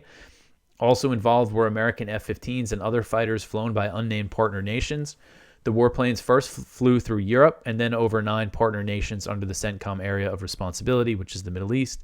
And it's not clear which countries they flied over. Probably flew over Israel and all the Gulf Arab countries, I would guess. And clearly this is a threat to Iran, threat to the Houthis in Yemen, to Hezbollah in Lebanon, and the Shia militias in Iraq. Now, we take a look at this clip from Whitney Webb and guest Max Jones from the Unlimited Hangout podcast. Part of the reason for this disinterest, perhaps, lies in the celebrity status of many in the big tech clique that is shaping this demolition of old structures and the erecting of new ones. That clique, often referred to as the PayPal Mafia, have carefully crafted a public image of libertarianism, with a few exceptions, and through their significant patronage of so-called independent media, have successfully manufactured trust among many longtime and also recent Trump voters, with some calling these former PayPal employees, quote-unquote, our elites. Behind this carefully crafted image lies something different, however. From CIA-linked companies like Palantir expanding their role at the core of the mass surveillance state, to the PayPal Mafia's longstanding ambition to create a quote-unquote new world currency, many of the same policies that once recently incensed the right are cited to now be implemented by this faction of big tech, who have cloaked themselves in free market and America first rhetoric. To explore this reality, the Unlimited Hangout podcast is beginning its first ever series entitled The PayPal Presidency, to explore the way in which the PayPal Mafia is molding government policy, as well as some of the often overlooked ambitions of its members. In this first installment, we will look at this group's ambitions for healthcare and biotechnology. Many Trump voters this cycle embraced the quote-unquote Make America Healthy Again, or MAHA movement, which initially supported a rejection of the experimental biotech products rolled out during the COVID era, as well as a desire to extricate government healthcare regulation from the pharmaceutical industry. While it appears that MAHA's de facto champion, Robert F. Kennedy, is slated to become of HHS, the Department of Health and Human Services, the department is poised to approve a slate of experimental products via deregulation, to introduce biosurveillance regimes that would result in mass biodata mining, and to expand Palantir's already massive and invasive contracts with HHS. Joining me to discuss this and more is Max Jones, who has written and co-written several recent Unlimited Hangout investigations covering these very topics. In addition to contributing to Unlimited Hangout, Max is the producer for Chris Hedges' The Chris Hedges Report, and a staff writer and video producer for Sheer Post. Thanks for joining me today, Max, and welcome to Unlimited Hangout. Thanks for having me, Whitney. Well, it is my pleasure. And I guess we could start off this discussion talking about the MAHA movement itself, how it was an important part of getting Trump elected, at least, that's the perception anyway, and how a lot of the initially stated goals that injected a lot of energy into that movement have gradually been moved, largely since the Kennedy endorsement of Trump several months ago.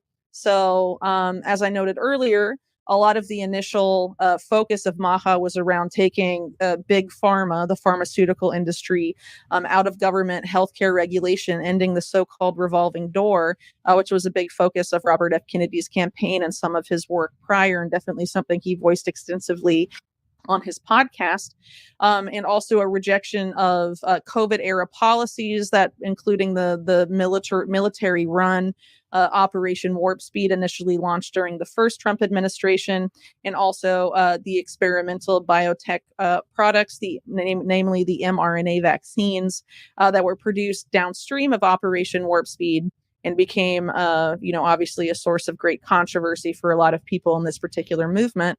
But it seems like a lot of the MAHA ambitions, at least if you're following what the influencers in this movement are saying, seems to have changed. Have you noticed that as well? Yeah, definitely. Because it's actually interesting because I think that there's been this characterization of RFK Jr. on the liberal side of the spectrum as being like this insane right-wing nut job, even though he's a right-wing Democrat. And then there's this I guess a lot of people on the right or conservatives that were skeptical of COVID era policy really were drawn to him because of his critiques that I think he made in the book that he wrote, which were all a lot of it, which was very valid. And when you look at RFK's actual initial agenda that was then associated with Make America Healthy Again, it was built on this kind of like liberal promise to use regulatory power to curb the influence of big pharma and big food. And, some of the things that, and in a pretty moderate way, I think that like in previous election cycles, if it was coming from a more traditional, like Democratic Party figure that wasn't associated with conservatives via COVID, I'm guessing most liberals would probably support. Like one of the things that he wanted to do, aside from the increasing regulations and making the clinical trials for vaccines more rigorous, were things like stopping advertising on TV from big pharma, which is something that's like pretty widely accepted among the Democratic Party constituency, I believe. But partisan politics kind of brain rots everything. So there's this weird distortion with RFK. And so while RFK's initial agenda was built on this kind of promise to use regulatory power to curb the influence of these industries, there's been this shift. And that kind of grew out of, as we note in the article, out of the shuttering of his campaign and his association with Trump. And RFK's endorsement of Trump, in my opinion, was pretty important because the Trump campaign, I think, realized this time around that the populist element of Trump was what was going to give them the victory against the Democrats, which were very much associated with the establishment. And RFK kind of granted them this tinge of populism through his association with Trump. And now we see, just like recently with these hearings, RFK is starting to really back away from these initial promises to use regulatory power to do things like increase the rigorousness of clinical trials on vaccines and re-examining the childhood vaccine mandates. And like just one tidbit that I saw in the New York Times the other day that like shows this. So in order to move forward in his confirmation to lead HHS, RFK secured the endorsement of Senator Bill Cassidy, and Cassidy has obvious ties to big pharma and vaccine development. And by the way that he secured this endorsement, according to the Times, was by extracting a series of commitments from Kennedy. Cassidy did, and Cassidy's largest donors are from pharma and healthcare companies. Like his second largest contributor was actually from Oceaner Health System. I don't know if that's how you pronounce it, but it's spelled OCHSNER. And they actually, during the pandemic, increased insurance costs for their employees with unvaccinated spouses during the pandemic. And RFK allegedly promised this guy Cassidy that he was going to give Congress advance notice of any changes he might make in vaccine policy. So that, among other comments that RFK made, which you can describe for the audience, really show RFK shifting away from this initial agenda that I think really helped Trump cultivate a lot of those COVID era dissidents, despite being the government that actually initiated a lot of this policy, like Operation Warp Speed. Yeah, so I think, obviously there are the devil's advocates out there that say, well, of course, RFK had to say these things in front of the Senate, otherwise he can't be confirmed. But sort of that wishy-washiness as a means of obtaining political power, it opens up enough doubt that you can't really know if that's true or not. And if he's expressing, the viewpoints he expressed there to the Senate, it's certainly possible that he plans to implement those policies stated there Obviously, he'd experience a lot more resistance if he were to pursue stuff he said, back when he was on the campaign trail, for example. But again, it remains to be seen, I think, to an extent with RFK as HHS secretary, but I think there have been some revealing statements even before, and reports even before his confirmation hearing. So one of these was a Wall Street Journal article that's from January 14th, so almost a month ago. And it's entitled "Trump Team Sidelines RFK Jr.'s Anti-Vaccine Aides."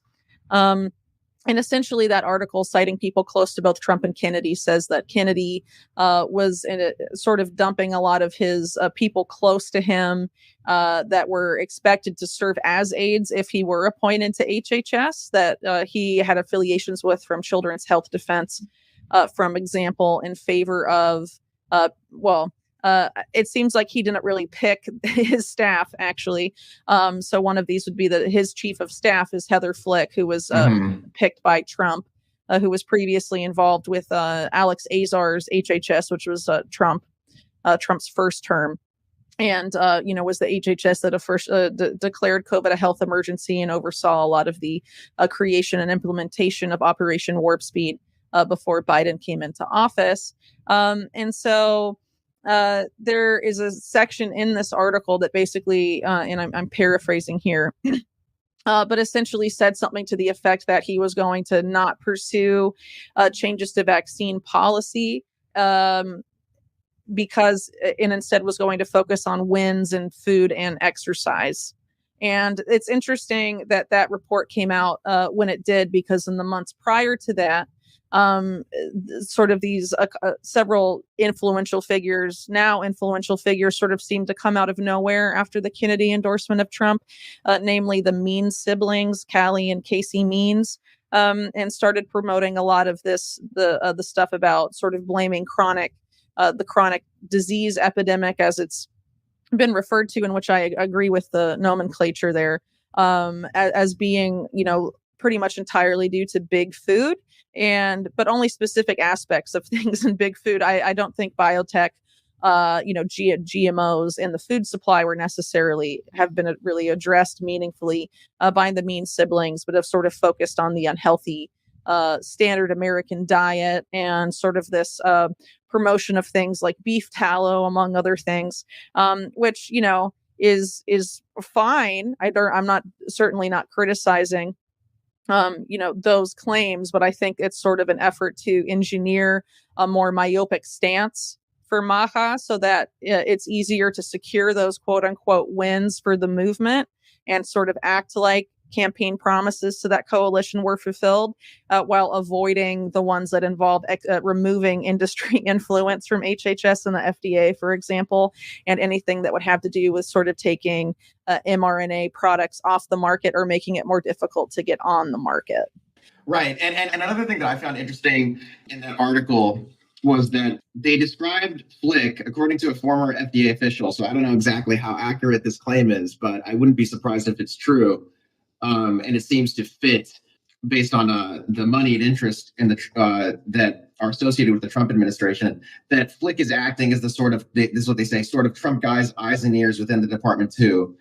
She's a very important liaison and information source. The chief of staff, they kind of lay down the law. So that implies that there is this effort from within the Trump camp to basically subvert Kennedy's more radical agenda, I guess you could say. And it sounds like a babysitter. Yeah, exactly. And that makes, that might be surprising to a lot of people that are, follow these like MAGA influencers that kind of just don't really cover this stuff. But when you look at the people that are actually very heavily affiliated with Trump, it's not that surprising. Like, for example, the most obvious one is probably like Peter Thiel, who, is pretty much entirely responsible for the rise of J.D. Vance's entire political career, and also started his private sector career in venture capital. And I mean, Peter Thiel is the founder and currently the largest shareholder of Palantir. And Palantir right now has a contract with has multiple contracts with with HHS and the CDC, which is a sub-agency of HHS, to basically build up this entire biosurveillance infrastructure across the country to basically feed data from the local level to the federal level, a steady stream of bio data to constantly develop pandemic and disease outbreak forecasts, to then allow the CDC to correspondingly provide curated policy for communities based on their outbreak potential or outbreak status or whatever. And so obviously, like something like that is very heavily associated with these mRNA, the procurement of mRNA and biotechnology products.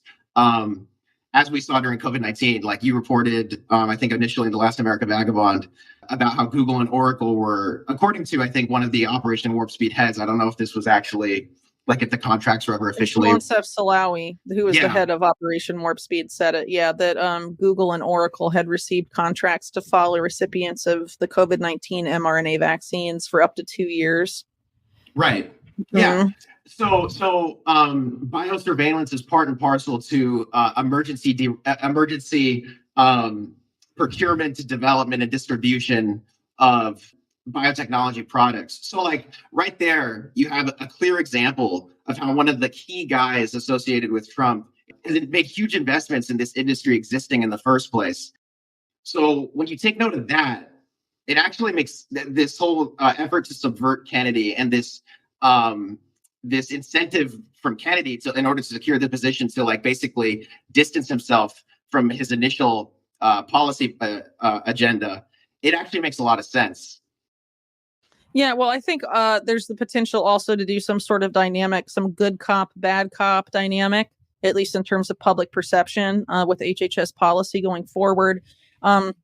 Considering, as we covered recently, the appointment to be the deputy to RFK, deputy HHS secretary being Jim O'Neill, who's a longtime Peter Thiel associate, used to run the Thiel Foundation, co-founded the Thiel Fellowship with Peter Thiel, worked at Mithril Capital and also Clarium Capital, which is now Thiel Capital. And obviously at Mithril, he was J.D. Vance's boss, I guess, where, significant investments in biotech and also in Palantir were made. So Jim O'Neill, and as you can read our article on this for all the nitty gritty details, he essentially has been arguing for quite some time for the ending of efficacy testing of products at, I guess, the FDA specifically. He was actually floated to be FDA head under the first Trump administration and was considered too controversial for that role. I can't remember if Balaji Srinivasan, who's the Andreessen Horowitz partner that created the network state idea, he was also pitched to be head of FDA, but was also deemed too controversial. And then they settled, I guess, on Scott Gottlieb, who became kind of infamous during the COVID era for his revolving door relationship with Pfizer, and also this CIA-linked company that's now doing all the biomanufacturing for this, a lot of the mRNA vaccines. It's called Resilience. I think previously was called National Resilience, that I reported on a few years ago. But essentially, Jim O'Neill, by eliminating efficacy tests, would facilitate a lot of these products getting on the market because, as a lot of my past reporting and reporting of others has noted about these mRNA products and what was even known about them before the COVID-19 event. Basically, you can either make them safe but not effective or toxic and effective. It's kind of like this slider where you either get one or the other. And that makes it, of course, very difficult for them to get through the existing regulatory paradigm at the FDA. Mm-hmm. And as we noted just a minute ago, a lot of what was the initial ambition, at least publicly expressed, of this MAHA movement was about more stringent clinical testing for these types of experimental products.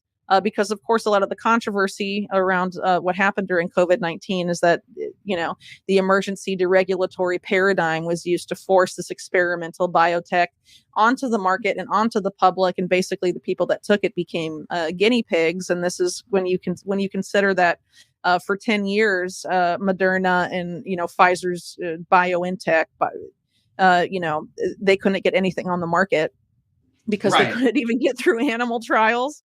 All of a sudden they can get on the market and they're like Moderna, as you reported in your Moderna in need of a Hail Mary series, it actually suffered from a lot of the same problems that we note in our article that the companies that O'Neill invest in via Mithril, and also I think personally as well, suffers from, which is like they can't even get through or even get to clinical trials sometimes because of these problems, right? And like some of these companies that he's worked for have existed for like over a decade, and they have no products brought to market, just like Moderna before the COVID-19 pandemic, and they were yeah.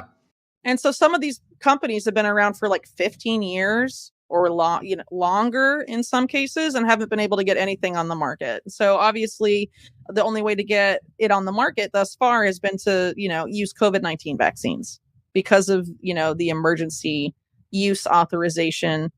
I would technically call it a loophole in this case. But it's really the only way that it's been able to go on the market. Obviously, it seems like the testing for livestock, there's been a lot of talk about mRNA products already being with the livestock. I guess there are cases where it does get through animal trials for animal vaccines, but I have a feeling that animal vaccine testing is a lot less stringent than it is for humans. And I don't know. Well, I'm kind of, I think it's interesting, this whole ending efficacy testing paradigm, because of course it's being framed as a way to remove needless regulation and bureaucratic red tape and to make way for free market innovation. And these are, kind of the standard Republican talking points here. But obviously, what happened during COVID-19 was a removal, technically, right, of that bureaucratic red tape. And it sort of unleashed a very corrupt pharmaceutical industry, or wing of it, rather, in biotech, to have no liability for these experimental products and have them used massively and to reap massive profits from them. And of course, now that's been pitched as the U.S. government would share in those profits. Commerce Secretary Howard Lutnick, in the press conference announcing the creation of a new U.S. sovereign wealth fund, commented how the U.S. would begin buying equity in these types of vaccine companies, so that when, COVID-19 vaccines, for example, are sold abroad, the U.S. government has a direct financial incentive, which is pretty telling, I think, of where this administration plans to go with mRNA. And I think also some of the controversial statements made by Oracle's Larry Ellison at the Stargate press conference on Trump's first day in the White House about this new era of AI-powered, personalized mRNA vaccines for cancer. A lot of these mRNA companies that got, sort of looked at by independent media during COVID, a lot of them have been focusing on cancer specifically for a long time, because you can basically charge more because you're making a personalized vaccine for each person. There's been a push for this. It was arguably one of the reasons that Biden created the ARPA-H, the health DARPA agency, which he framed as a cancer moonshot. A lot of it was framed around this very same idea that is being promoted on day one of the Trump White House, which is quite telling. And importantly, ARPA-H was, as you noted in your investigation, was initially pitched to the Trump administration as a pre-crime tool. And a lot of, I don't think that there was any, when they transitioned to a predictive health program, it wasn't like they changed the data sources that they would be tapping under this program for pre-health purposes versus even the architect. I mean, the main guy behind it is this guy named Bob Wright, who is the top executive at NBC Universal, and he's a good friend of Trump because that is the network that brought you the Apprentice. But it was the main architect that was hired by Wright to design the program as an ex-DARPA guy named Jeffrey Ling, who was basically running a lot of the experimental biotech stuff at DARPA. Because initially, a lot of this mRNA technology came out of DARPA funding, a lot of it happening under the Obama administration. Their DARPA. And since then, the director of DARPA, when those initial investments in mRNA were made, is Regina Dugan, and she has since become head of the Wellcome Trust's own DARPA equivalent called Welcome Leap, that I reported on a few years ago. So, it's notable, I think, that this is set to expand in the U.S. under the current administration, because a lot of the same entities that were vilified during COVID, and I think were rightly vilified personally, whether that's the Wellcome Trust or Bill Gates and the Bill and Melinda Gates Foundation, are all in on biotech and really see it as necessary to expand their ambitions for global health and, the health related sustainable development goals, which I've argued, in my work on the SDGs is really about creating new markets and using public policy to impose those markets on people because there's no actual demand for the products of these markets that they're making. And that kind of, I think maybe kind of similar to what ends up happening here. It's ultimately, maybe the sales pitches are different or the way it's being marketed is going to be different, under Trump. But ultimately, having this type of experimental biotechnology be all over the market and its use be normalized, I think is definitely something that we can expect over the next 4 years, unfortunately. And I think another indicator of this, in addition to sort of these quote unquote babysitters that are actually going to be running the show for RFK, he's nominally the head, but Heather Flick, as chief of staff, decides who gets access to him, what his schedule is, what he does as HHS secretary, basically. And then Jim O'Neill being basically the person who manages day-to-day operations and oversees the FDA and all these sub-agencies on Kennedy's behalf. There is a lot of room to go against Kennedy, even if Kennedy was intent on challenging biotech as head of HHS. And as you noted earlier, it's not necessarily clear that is the case. But I don't want to come out and say it's not a possibility. But, right. I'm not very enthusiastic about the prospects at the moment, but I don't want to necessarily say I know for a fact what his plans are. But another figure that sort of points to this, in addition to the people at HHS, the Larry Ellison statements, the Lutnick statements, is the guy who's slated to be head of the FDA himself. So that's Martin Makary, who's a top guy at Johns Hopkins, I believe. And he became pretty popular recently. He was promoted a lot to Trump's base, I think, before he was announced to be FDA head, going on like the Megyn Kelly show. I think he even has his own podcast, but he definitely was a frequent guest on a lot of podcast circuits and, sort of talking about using a lot of the MAHA buzzwords about, chronic health epidemic and all of that. But it's his stance on biotech, I think, has sort of been overlooked by a lot of these influencers in the Make America Healthy Again movement. And I think that was pretty clearly portrayed, not just by the reporting on industry reactions to his appointment as charge of the FDA, but also the boost in stocks for biotech that Makary's announcement elicited. So, of course, there have been reports saying every time Kennedy's is advancing toward getting confirmed, there's a dip in vaccine stocks, but the opposite seems to be true for Marty Makary, who is considered very friendly to the biotech industry by the people that run that industry, so much to the point that some have said that they dodged a bullet with his appointment. Now, let's take a look at this week's episode of New World Next Week with James Evan Pilato and James Corbett.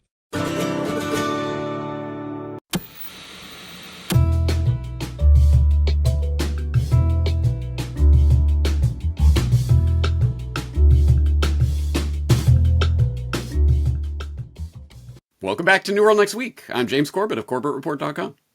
And I'm James Evan Pilato of MediaMonarchy.com. This is a very, very bright person we're dealing with. We have got that mystery story, plus conflicts of interest in climate science. But first, Britain secretly funded Reuters in 1960s and 70s. Good night, everybody. James, I very much appreciate that you gave me this story from Reuters.com. Reuters.com reports Britain secretly funded Reuters. The British government, and they don't even say us. The British government secretly funded Reuters in the 1960s and 70s at the behest of an anti-Soviet propaganda unit linked to British intelligence and concealed the funding by using the BBC to make the payments, declassified government documents show. The money was used to expand Reuters' coverage of the Middle East and Latin America and hidden by increased news subscription payments to Reuters from the BBC. We are now in a position to conclude an agreement providing discrete government support for Reuters services in the Middle East and Latin America, according to a redacted 1969 British government document marked secret and entitled Funding of Reuters by HMG. HMG's interests should be well served by the new arrangement, said the document, which was declassified last year. HMG, James Bond fan, stands for Her Majesty's Government.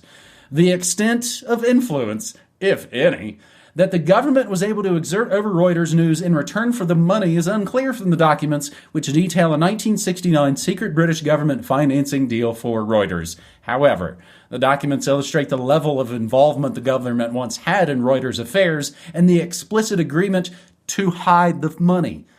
Earlier on Monday, the BBC published a story about the government funding many news organizations received some form of state subsidy after World War II, David Crundwell, a spokesman for Reuters, said. Related links. U.S. Department of Defense paid Canadian company's subsidiary $9 million for social deception contract. Now, James, our buddy T-Lab was talking about this as well, and I saw, of course, on Twitter, where there has to be argument, some back and forth arguing about this wasn't Reuters. Break this down for us. All right. On the first story, yes, I thought it was particularly funny. Reuters.com reporting about this Reuters thing. Apparently they received money in the 60s and 70s. Brought to you by Reuters. It's a funny story. And color me shocked. The most craziest part of that story in particular is the quote from Reuters where it's like, oh yeah, but you know, all the mainstream media was receiving funding post-World War II. So it's okay. We're all being paid by the government. I don't think these establishment media critters realize that their reality distortion field has dropped and it doesn't work anymore. And we see right through that, right to them. It's like, no, that isn't okay that you all received money from the government in order to do your propaganda operations on the public. That isn't a good thing. Well, everyone was doing it. We don't care anymore. Anyway, so that's a crazy story, but color me shocked. I never would have guessed. But yes, on this other story, the Thomson Reuters, what is it? Special Service, TRSS.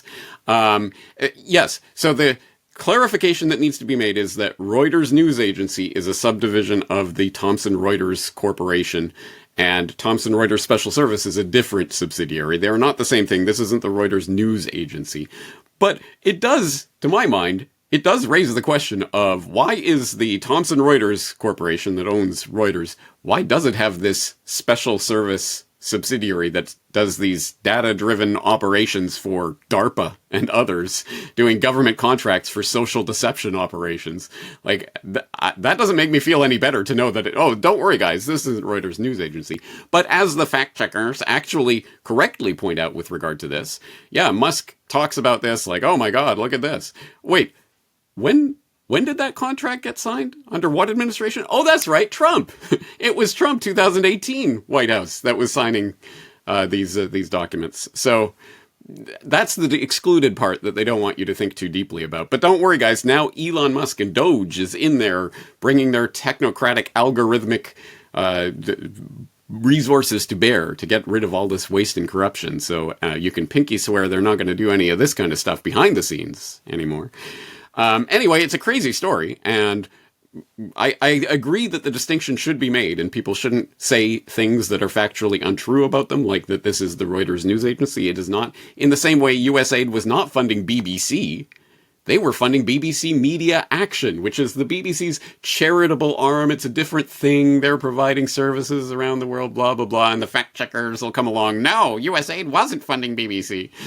Anyway, and that's another incredibly crazy part about this Reuters, the original Reuters story, is that, yeah, they were giving this funding to Reuters through BBC paying extra subscription fees to Reuters, and that was how they were masking it, which is a double whammy, because one, it's proving that, yes, the BBC is just an arm of the British government, and they literally use it as a funding device for their secret operations, and secondarily, yeah, the fact that these subscriptions are one way that they will do this. It's like money laundering, like the Politico Pro subscription that costs whatever $10,000, and the Biden White House had 100 subscriptions or whatever. It's just money laundering. It's just like, hey, we need to give you a couple $1 million, but we need an excuse for it. How about a Politico Pro subscription? How much is that worth? It's worth $82 million. Here you go. Whatever. They just make it up. It's crazy, but this is how it rolls. I'm glad this sort of stuff is coming to light, but maybe we should save some of our suspicion for the people who are currently occupying the positions of power as well, huh? Well, and how quickly are we finding things out now? Oh, those crazy spy drone balloons, that was a Biden problem. Oh, the drones that were terrifying New Jersey, that was all part of a government operation. Stay tuned for more about the Media Monarchy Pro subscription at the end of this episode. It's just $75,000. We talk about these, it's always the middlemen, it's the fronts that create. I always look over at it and look at the Mark I wanted to say Mark Dice. That's certainly not the one who wrote Plausible Denial and Rush to Judgment. Mark Lane. Mark Lane's Plausible Denial.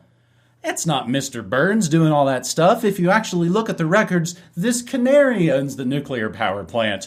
It wasn't us sexually abusing and torturing a bunch of prisoners. Those were our contractors at DynCorp who were still on the payroll. That's a good, maybe we should give them that just sort of simple Star Wars Disney level analogy. Your shields are down. Your crap doesn't work anymore. Evasive action. Try a new approach.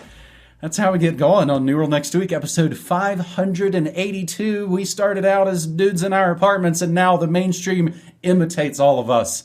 James, what a time to be alive. Our second story, what do we learn? Conflicts of interest in climate science, a systemic blind spot.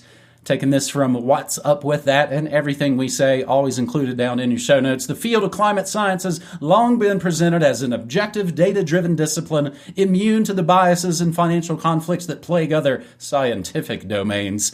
However, a recent preprint study by Jessica Winkle et al., Conflicts of Interest, Funding Support, and Author Affiliation in Peer-Reviewed Research on the Relationship Between Climate Change and Geophysical Characteristics of Hurricanes. That is the full catchy title, and it challenges this assumption, shedding light on the alarming lack of conflict of interest, COI. I didn't know it was an acronym, James. COI disclosures in climate research, particularly in studies linking hurricanes to climate change. The study's findings reveal a disturbing trend. Not a single one of the 331 authors analyzed disclosed any financial or non-financial conflicts of interest. Moreover, the research found that funding from non-governmental organizations, we know that acronym NGO, was a significant predictor of studies reporting a positive association between climate change and hurricane behavior. If they took the money, they said the thing. This revelation should prompt serious scrutiny of the integrity of climate science, particularly in areas with high policy relevance, things they're going to try and make actual changes on. Given the influence of climate research on regulatory frameworks, financial markets, insurance policies, and public perceptions, I would say those last two being maybe paramount, it's imperative that the same rigorous COI disclosure standards applied in other scientific fields be enforced here. And we will link up the study, Conflicts of Interest, Funding Support, and Author Affiliation in Peer-Reviewed Research. But some related articles, one from International Man, The Collapse of Net Zero. And there was some point, James, here in the recent months of New World Next Week, where each week we were like, Goldman Sachs bailed out of the whole net zero thing. Oftentimes just to create their own in-house climate change bureaucracy that's a little more walled off from the rest, profiting from the implosion of the green bubble. So again, that's how these dudes roll. I talk about this on my show for decades. The powers that shouldn't be will lord over the prohibition of something and wring every cent they possibly can until you can't just get any more blood out of that stone. And then they'll flip a switch and make money off of marijuana instead of just throwing you in a prison for it. Scientists want to release, this final related one, James, scientists want to release 160 wolves in Scotland to help the UK hit net zero target. That could be fun, but now are these actual wolves, or I was thinking of those recordings of PSYOP wolves? Those are in Canada, right?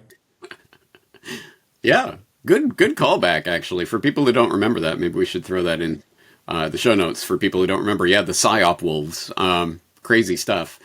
On the note of the conflict of interest study, I think the thing that jumped out at me at first, the first thing that I noticed, was that positive correlation between researchers who accepted the NGO money and the, oh my God, climate change is causing hurricanes. So that there is such a strong correlation between those things seems obvious to those of us who are tuned into reality and realize that, yes, obviously, it's the unstated implicit assumption that these various groups that are funding this research are funding it for a specific reason, because they want to trumpet, oh my God, new study shows hurricanes are caused by climate change. Well, why are they decreasing in intensity and number?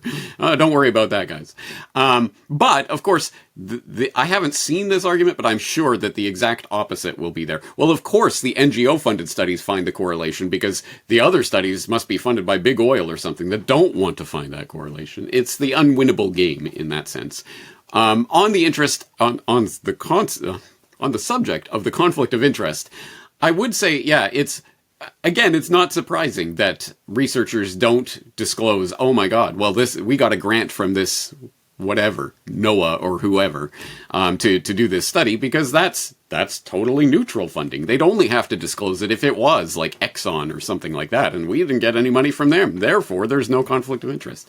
So conflict of interest is in the eye of the beholder, so I'm not surprised that they wouldn't disclose that, and yeah, I think they should disclose all the financing that they got, all the grants. Who were the grant funders? That is information that should be available. I'm holding my breath waiting for that to become the norm, but we'll find out. Having said all of that, I am thankful at least for one thing over the course of the scamdemic, is that finally, a significant number of people, perhaps for the first time in their life, started to question what the people in the white lab coats are saying simply because they have a white lab coat. They can't possibly be in any way brainwashed themselves and or funded by people who want to put propaganda out and or just straight out lying to the public. No, could never happen. Well, we just saw it happen. So finally people are starting, and I've even gotten emails from people. I used to think you were crazy for all your climate change nonsense, but now I actually realize, yes, thank you. Welcome to reality. If people want to know more about the specifics of the environmental movement in particular, how it was taken over and by whom and for what purpose, well, I have an essay for you. It's called Who Controls the Environmental Movement? And it is one of the 20 essays in my brand new book, Reportage, Essays on the New World Order. So I hope you will get a copy and read that essay for much more information on the specifics of how this operation has been done. But yes, scientists do not float on clouds, and they are not immune to the usual pressures that every other human being is susceptible to.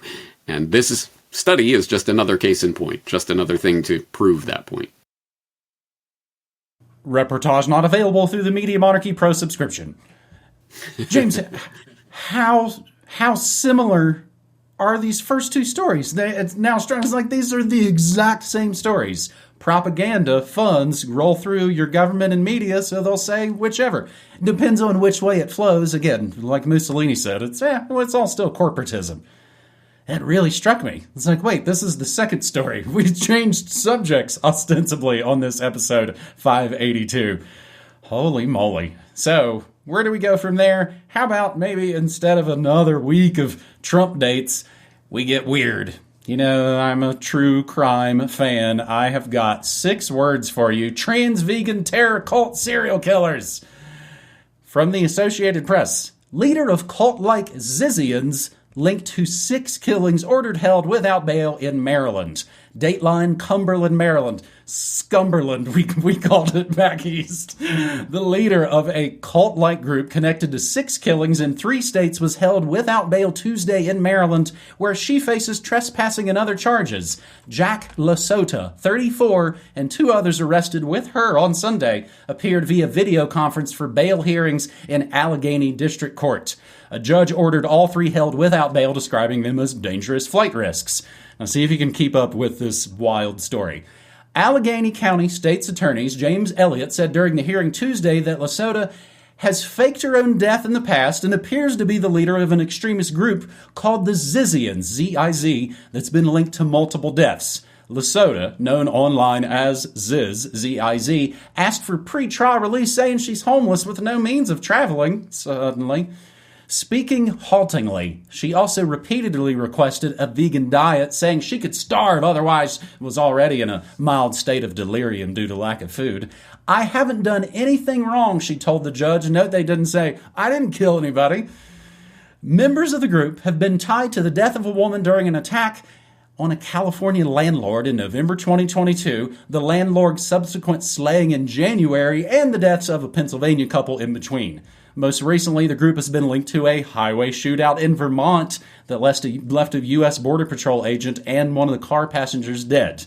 This is really when I started, it was like, wait, somebody killed a border agent? That's not a routine occurrence here in the state, as you might imagine. The borders are kind of a big thing.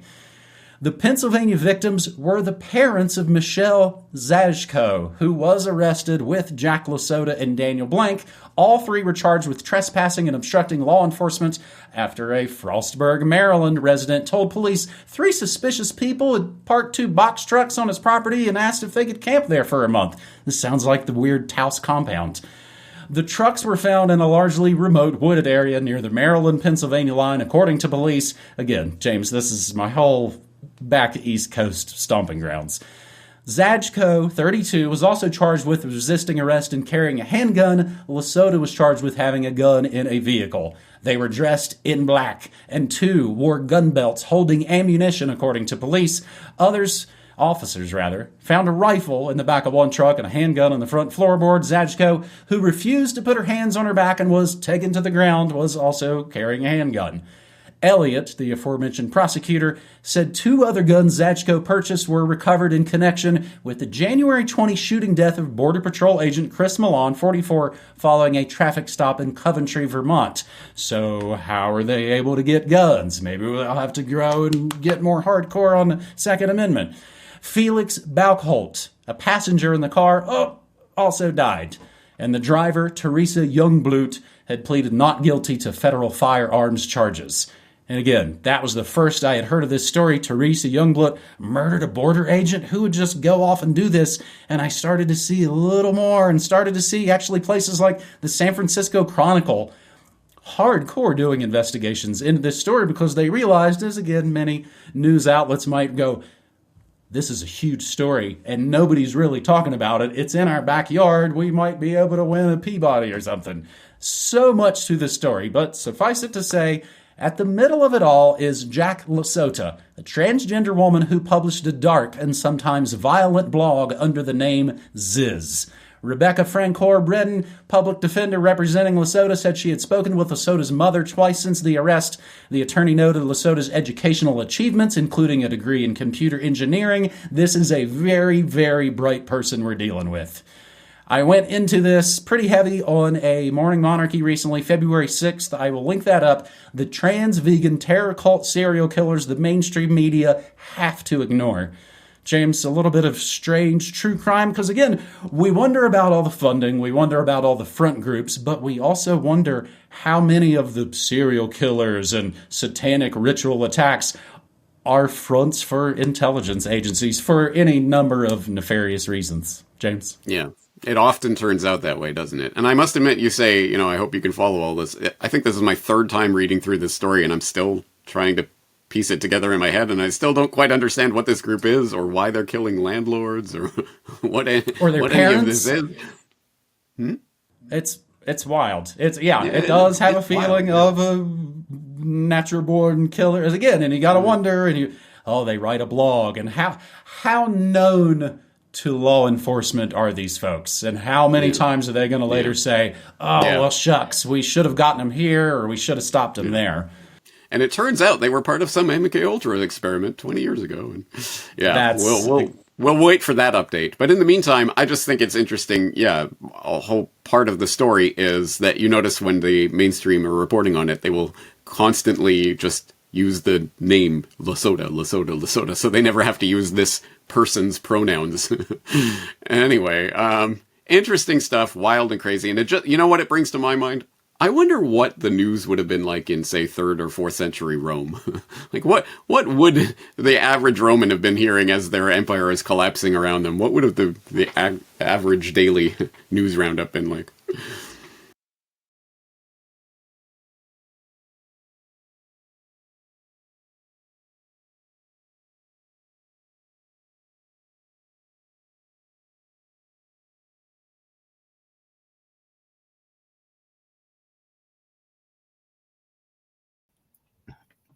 How he kept like a significant amount of propaganda out of the way that he responded to that reporter.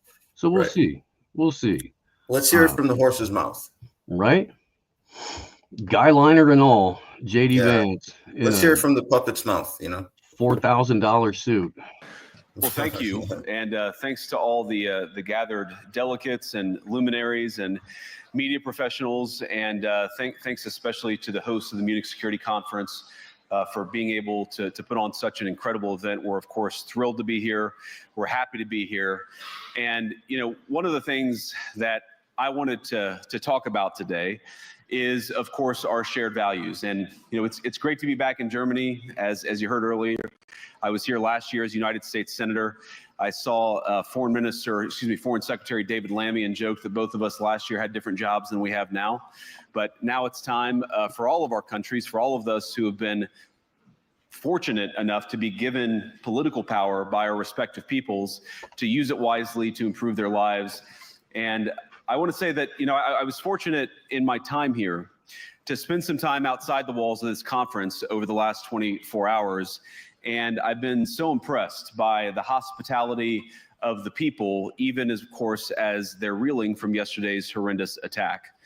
And the first time I was ever in Munich was with my wife, actually, who's here with me today, on a personal trip. And I've always loved the city of Munich, and I've always loved its people. And I just want to say that we're very moved, and our thoughts and prayers are with Munich and everybody affected by the evil inflicted on this beautiful community. We're thinking about you, we're praying for you, and we will certainly be rooting for you in the days and weeks to come. Now,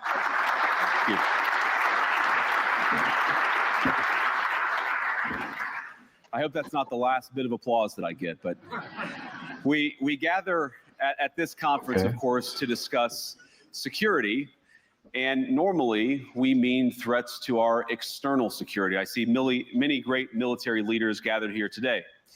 But while the Trump administration is very concerned with European security and believes that we can come to a reasonable settlement between Russia and Ukraine, and we also believe that it's important in the coming years for Europe to step up in a big way to provide for its own defense, the threat that I worry the most about vis-a-vis Europe is not Russia, it's not China, it's not any other external actor. And what I worry about is the threat from within, the retreat of Europe from some of its most fundamental values, values shared with the United States of America. Now, I was struck that a former European commissioner went on television recently and sounded delighted that the Romanian government had just annulled an entire election. He warned. Before we get too much further into this, I want to point out that he's the vice president in the administration that just issued an executive order to expand government to crack down on speech in the anti-Semitism task force.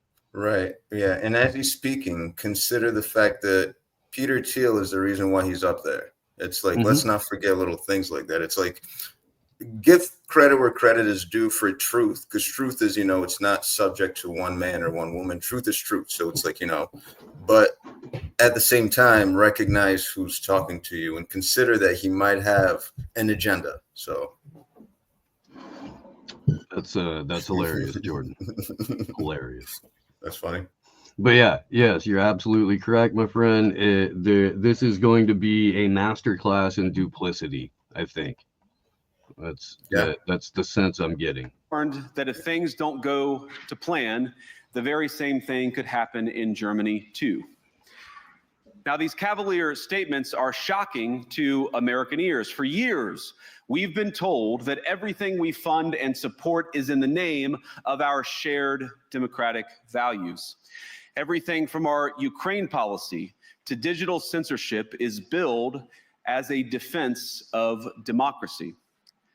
But when we see European courts canceling elections and senior officials threatening to cancel others, we ought to ask whether we're holding ourselves to an appropriately high standard. And I say ourselves because I fundamentally believe that we are on the same team. We must do more than talk about democratic values, we must live them. Now, within living memory of many of you in this room, the Cold War positioned defenders of democracy against much more tyrannical forces on this continent. And consider the side in that fight that censored dissidents, that closed churches, that canceled elections. Were they the good guys? Certainly not. And thank God they lost the Cold War. They lost because they neither valued nor respected all of the extraordinary blessings of liberty. The freedom to surprise, to make mistakes, to invent, to build. As it turns out, you can't mandate innovation or creativity, just as you can't force people what to think, what to feel, or what to believe. And we believe those things are certainly connected. And unfortunately, when I look at Europe today, it's sometimes not so clear what happened to some of the... If you want me to pause at any point too, Charles, just let me know. Yeah, I got you. No, it's just the point you made last time. It's like with all the EOs coming out and all the, crackdowns on speech potentially and all the censorship waves, and, it's like, it's interesting to hear him talk about this, Yeah. No, it's talking out of both sides of his mouth on it, considering everything the Trump administration has already done, plans to do, and the fact that there's like two literal puppets in the White House in Trump and Vance because they're being ran by Elon Musk, Miriam Adelson, and Peter Thiel. Right. So I have a short clip later where Elon and Bibi are like openly joking about him being the unofficial president. It's like they're not even trying to hide this shit. Right. Yeah, I mean, why hide it? Yeah, no. I mean, if you're running the show, go ahead and fucking slap it down on the table and tell people it's your show. And they'll go along with it. That's the part that's kind of frustrating. They will go along with it too. Right. Winners. I look to Brussels, where EU commissars warn citizens that they intend to shut down social media during times of civil unrest the moment they spot what they've judged to be, quote, hateful content. Or to this very country, where police have carried out raids against citizens suspected of posting anti-feminist comments online as part of pause real quick. Combating misogyny on the internet, a day of action. Yeah, I look to Sweden, where Vance, 2 weeks ago the government convicted. Vance 1000% has a black barber. Look at that lineup on that beard, bro. That is a sick lineup. It really is. That's a Hispanic dude or a black dude? Yeah. I'm 65% sure. Or like a white dude from Detroit or something, Mm-hmm. Yeah, he's got the like the one white kid that grew up in Prince George's County. Fucking made it as a barber in DC. Yeah. PG County, shut up. That's a PG County lineup right there, man. It is. Hey, look, I rock with PG County. I have fun there, but it's Yeah, that's different. That's different. Anyway, convicted a Christian activist for participating in Koran burnings that resulted in his friend's murder. And as the judge in his case chillingly noted, Sweden's laws to supposedly protect free expression do not, in fact, grant, and I'm quoting, a free pass to do or say anything without risking offending the group that holds that belief. And perhaps most concerningly, I look to our very dear friends, the United Kingdom, where the backslide away from conscience rights has placed the basic liberties of religious Britons in particular in the crosshairs. A little over 2 years ago, the British government charged Adam Smith Connor, a 51-year-old physiotherapist and an Army veteran, with the heinous crime of standing 50 meters from an abortion clinic and silently praying for 3 minutes. That's true. Not obstructing anyone, not interacting with anyone, just silently praying on his own. And after British law enforcement spotted him and demanded to know what he was praying for, Adam replied simply, it was on behalf of the unborn son he and his former girlfriend had aborted years before. Oh, shit. Now, the officers were not moved. Adam was found guilty of breaking the government's new buffer zones law, which criminalizes silent prayer and other actions that could influence a person's decision within 200 meters of an abortion facility. He was sentenced to pay thousands of pounds in legal costs to the prosecution. Yep. Now, I wish I could say that this was a fluke, a one-off crazy example of a badly written law being enacted against a single person. But no, this last October, just a few months ago, the Scottish government began distributing letters to citizens whose houses lay within so-called safe access zones, warning them that even private prayer within their own homes may amount to breaking the law. Naturally, the government urged readers to report any fellow citizens suspected guilty of thought crime. In Britain and across Europe, free speech, I fear, is in retreat. And in the interest of comedy, my friends, but also in the interest of truth, I will admit that sometimes the loudest voices for censorship have come not from within Europe, but from within my own country, where the prior administration threatened and bullied social media companies to censor so-called misinformation. Misinformation like, for example, the idea that coronavirus had likely leaked from a laboratory in China. Our own government encouraged private companies to silence people who dared to utter what turned out to be an obvious truth. Except for that's still up in the air. Yeah. Right, that's still up in the air now, and for a number of different reasons, not the least of which, at least according to Denis Rancoux, it looks like it was that most people just got the flu. Right. and it was a pandemic of the PCR test. Yeah, pretty much. But yeah. You know, so far, I mean, even though it is duplicitous as fuck, and we've pointed out some of the glaring inconsistencies even within just a month into the Trump administration, right. You know, he's got some stones for coming up and saying all this shit. That's for sure. Yeah. You know, he's a good little actor. So I come here today not. You're taking Are you saying you're black pilled to the point where you think this is an act? You don't see this as a potential win towards? It's like a jar. There's two jars, Steve. There's a good jar and a bad jar. Okay, this is a point in the good jar. Isn't that the fundamental idea here? He's not lying. No, I mean, without on its face, on the surface. Yes. Yeah. Prima facie, yes. Prima facie, yes. Hitting it out of the park. When you dig below the surface a little bit, that's when it becomes significantly more duplicitous, and so it's fair to point that out, and I think it's vital to point that out, and I've been raging against the psyop that is the black pill, because I think it's specifically designed to make people stagnant. Yeah. And I reject that on its face. You know, I think that there's a significant amount of action that can be taken in a positive direction that will allow for more liberty and more autonomy, and that, you know, wallowing in like the black pill bullshit or the, well, it's going to happen anyway, you know, that's cancerous. Right. Defeatist, true.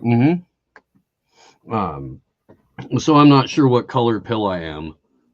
I'm not, but it's not that one.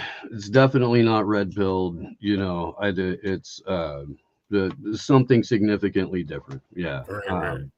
And I mean, just, we talked about this on the Independent Media Alliance panel the other day, where it came up because we all get this label thrown at us, and I'll play that clip here in a little bit, but it's bullshit to me. I reject that.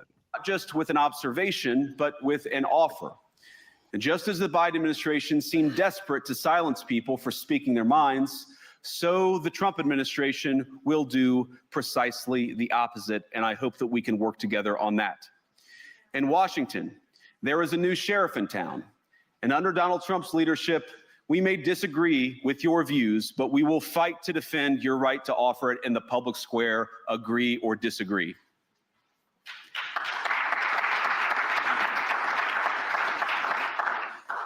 Now, we're at the point, of course, that the situation has gotten so bad that this December, Romania straight up canceled the results of a presidential election based on the flimsy suspicions of an intelligence agency and enormous pressure from its continental neighbors. Now, as I understand it, the argument was that Russian disinformation had infected the Romanian elections.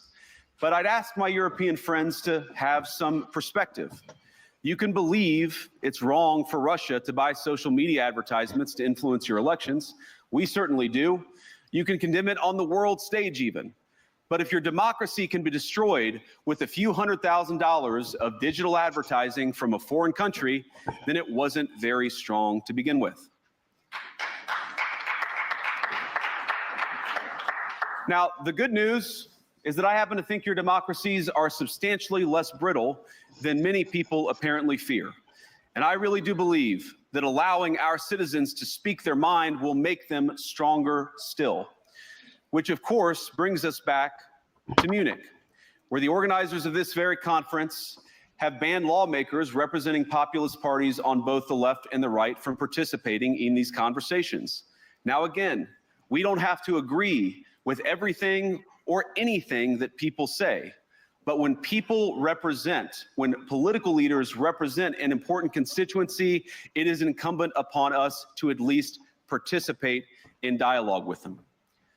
Now, to many of us on the other side of the Atlantic, it looks more and more like old entrenched interests hiding behind ugly Soviet-era words like misinformation and disinformation, who simply don't like the idea that somebody with an alternative viewpoint might express a different opinion or, God forbid, vote a different way, or even worse, win an election. Now, this is a security conference, and I'm sure you all came here prepared to talk about how exactly you intend to increase defense spending over the next few years in line with some new target. And that's great, because as President Trump has made abundantly clear, he believes that our European friends must play a bigger role in the future of this continent. We don't think, you hear this term, burden sharing. Right. Yeah. Here comes the bill. Here's the bill. Here it is. But this is the big but. It is the bait and switch administration. It is. And look, up to this point, again, on the surface, yeah, pretty fucking based. Pretty based. It's sound. It's not bad. Yeah, it's sound. You think the barber touches up his eyebrows too? Nah, he goes to the Latin shop for that. He goes to the Latina, the chicas. They do all the. Yeah. They thread him up, or maybe the Indians. His wife's Indian, right? Yeah, she is. He goes to the Indian spots. Yo, his Indian wife is not letting him get anywhere near a Latina. That is not fucking happening, man. He said he's bringing one home. Right, I'm marrying one. I fucking he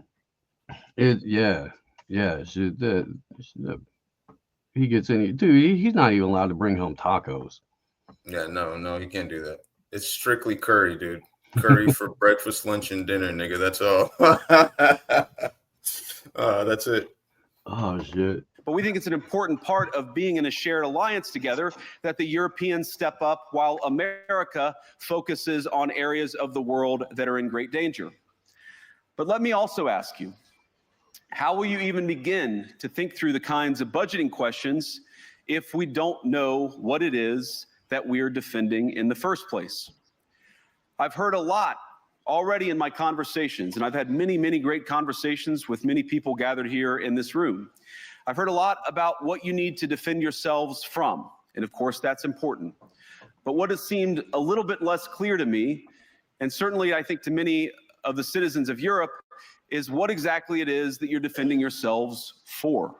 What is the positive vision that animates this shared security compact that we all believe is so important?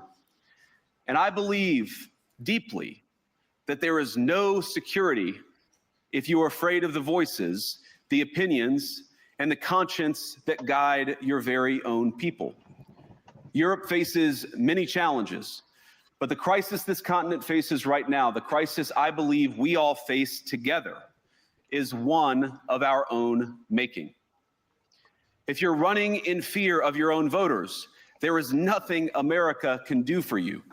Nor, for that matter, is there anything that you can do for the American people who elected me and elected President Trump. You need democratic mandates to accomplish anything of value in the coming years. Have we learned nothing that thin mandates produce unstable results? But there is so much of value that can be accomplished with the kind of democratic mandate that I think will come from being more responsive to the voices of your citizens. If you're going to enjoy competitive economies, if you're going to enjoy affordable energy and secure supply chains, then you need mandates to govern, because you have to make difficult choices to enjoy all of these things. And of course, we know that very well in America. You cannot win a democratic mandate by censoring your opponents or putting them in jail, whether that's the leader of the opposition, a humble Christian praying in her own home, or a journalist trying to report the news. Nor can you win one by disregarding your basic electorate on questions like who gets to be a part of our shared society. And of all the pressing challenges that the nations represented here face, I believe there is nothing more urgent than mass migration. Today, almost 1 in 5 people living in this country moved here from abroad. That is, of course, an all-time high. It's a similar number, by the way, in the United States, also an all-time high. The number of immigrants who entered the EU from non-EU countries doubled between 2021 and 2022 alone, and of course, it's gotten much higher since. And we know the situation, it didn't materialize in a vacuum. It's the result of a series of conscious decisions made by politicians all over the continent and others across the world over the span of a decade. We saw the horrors wrought by these decisions yesterday in this very city. And of course, I can't bring it up again without thinking about the terrible victims who had a beautiful winter day in Munich ruined. Our thoughts and prayers are with them and will remain with them. But why did this happen in the first place? It's a terrible story, but it's one we've heard way too many times in Europe and unfortunately too many times in the United States as well.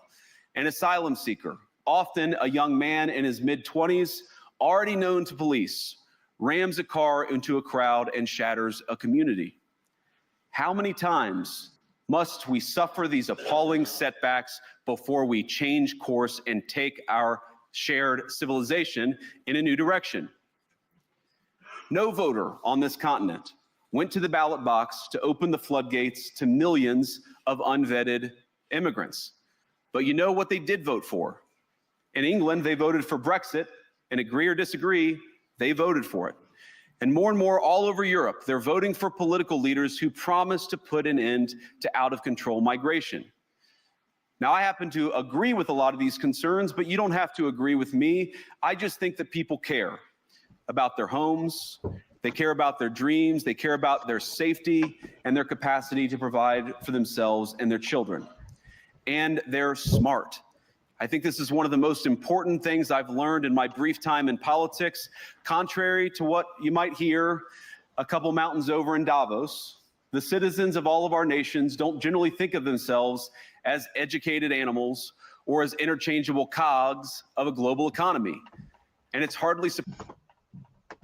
Now, let's also recall that just 2 months ago, President Musk and his Doge counterpart, the next governor or senator from Ohio, Vivek Ramaswamy, were telling Americans they were untrainable retards. Yeah, that's how it goes. You know, that's just the thing. No big deal. No big deal. I wonder what, like, there's a global thing going on. Obviously, Hegseth was talking to NATO, telling them like the whole Ukraine thing's done. That was like a couple days ago. He's doing that. This nigga's talking in Munich. You know, he's like doing this thing in Munich. You have everything, like all these moves of like, you know, separation, which, you know, not bad in some regard. It's like US needs to do its own thing for sure. But it's like, what's the move? Where are they going with all this, you know? And I'm sure, obviously, like, we know, we get the sentiment. We know. But and I mean, they're making it pretty clear the pivot is to Iran and China. And even before Trump got in, we reported on it. There was a shift in U.S. military policy to add something like I think it was 27,000 troops in preparation for a ground invasion of Asia. Yeah, right. And if the Princess Bride taught us anything, it's you never start a land war in Asia. Right. But it looks like that's definitely on the to-do list. China has expanded its naval capacity immensely over the last couple of years, and there seems to be no slowing that bit down. So shit starts to pop off in the South China Sea. You're going to see an attempt at a large-scale ground invasion of China. Yeah. And then with the relationship that Trump has with Bibi, it's, you know, all geared towards the annihilation of Iran. Yeah, inevitably. The seventh item on the list. You know what I'm saying? Yeah, and it's been, 20 years or something like that since General Wesley Clark came out and rattled that off, and every other country on that list has either been totally demolished or is currently overrun with U.S. and MI6 backed terrorist groups. Right, exactly. It's crazy. It's all a puppet show, man. Yeah, but I mean, hey, look, that's a pretty little puppet with a crispy fucking lineup. Laying it all out. He is laying it out. So yeah, shout out to the truth, Right? Surprising that they don't want to be shuffled about or relentlessly ignored by their leaders. And it is the business of democracy to adjudicate these big questions at the ballot box. I believe that dismissing their concerns, or worse yet, shutting down media, shutting down elections, or shutting people out of the political process protects nothing. In fact, it is the most surefire way to destroy democracy. And speaking up and expressing opinions isn't election interference. Even when people express views outside your own country, and even when those people are very influential. And trust me, I say this with all humor, if American democracy can survive 10 years of Greta Thunberg scolding, you guys can survive a few months of Elon Musk. But what German democracy... He got no laughs for that. There is a difference between, a 17-year-old retard and a fucking multi-billionaire. Right. Especially when that multi-billionaire is also a defense contractor and is also building the digital prison grid. It's just slightly different. There's a contrast, yeah. What no democracy, American, German, or European, will survive is telling millions of voters that their thoughts and concerns, their aspirations, their pleas for relief are invalid or unworthy of even being considered.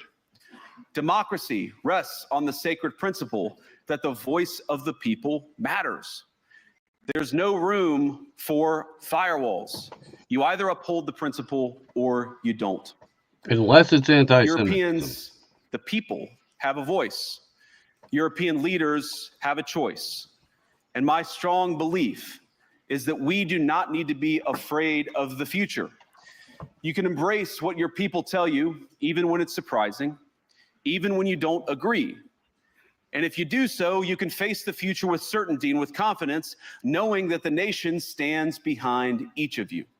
And that, to me, is the great magic of democracy. It's not in these stone buildings or beautiful hotels. It's not even in the great institutions that we have built together as a shared society. To believe in democracy is to understand that each of our citizens has wisdom and has a voice. And if we refuse to listen to that voice, even our most successful fights will secure very little. As Pope John Paul II, in my view, one of the most extraordinary champions of democracy on this continent or any other, once said, "Do not be afraid." We shouldn't be afraid of our people, even when they express views that disagree with their leadership. Thank you all. Good luck to all of you. God bless you. Thank y'all. Good night. I'll see you next weekend. Shout out. We'll be at Yuck Yucks, the Laugh Room, the freaking LA Comedy Club. All right. I'll be at the cellar. Exactly. So that was interesting. That was, and you know, couched in complete and total hypocrisy. But there's again, on the surface, there's nothing he said that you can really push back on. Yeah. You know what I mean? It's good that it's public. It's good that this is, it's out there for somebody that, like is a normie who's just waking up. This is probably that entry, so it's like, again, shout out to the truth. It's good, but coming from a Palantir Bud Boy, Yeah, all of this needs to be listened to in the context that JD Vance is Peter Thiel's golf club.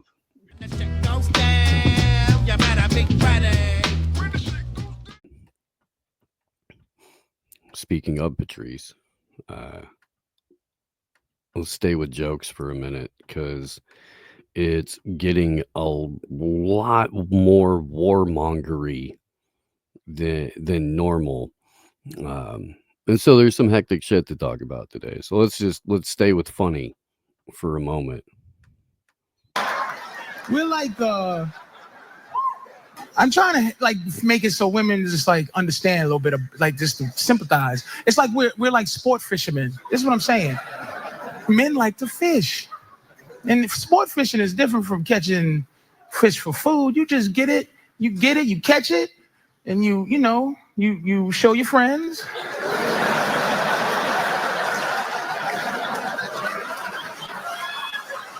Because you want them to know that you can catch fish. You take a couple of pictures so you can show people the fish that you have the ability to catch. And then you release it back into the water. But a lot of women in here, you have boyfriends or husbands, you a fish that jump back on the boat and just was like flapping, looking at me like, hi, I was wondering if you're gonna be fishing here again next week. Like,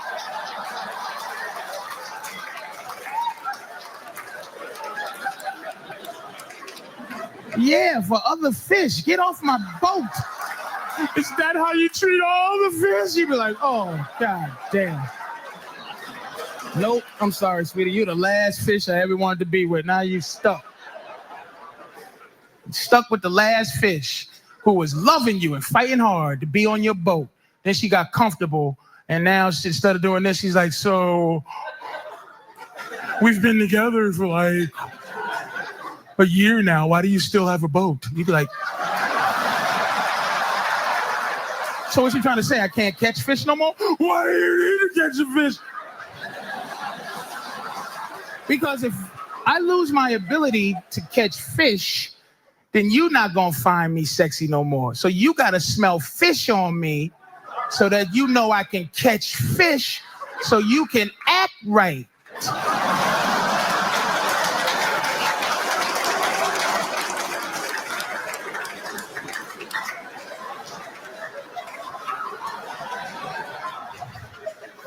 That's like, guys, you meet your girl, she was a hoe, like had hoe, like she big old booty and this and that. You got to let her do that. Don't start trying to frump her up and get her fat and get her foul, because that's why you like her. I don't want no woman that no other guys trying to. I don't want a woman that I can send to the store at 2 a.m. because nobody's gonna try to rape her. Like I go get some bread at 3 a.m. Hey, cut through the alley, bitch, because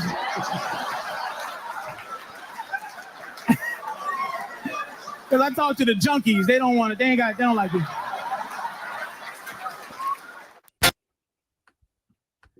Oh man. Dude, nothing better.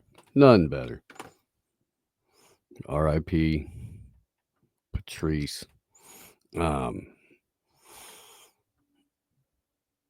Okay, so last night on Blunt Force, we were lamenting the fact that there was no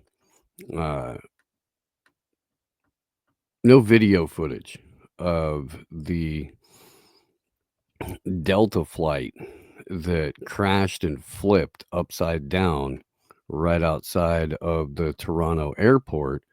And lo and behold, from what appears to be a random car and not like official airport security, we now have video. So let's take a look at it. But bear in mind that I remain highly skeptical of this entire situation. And there really does seem to be an overall push to stop the peasantry from flying the friendly skies. So,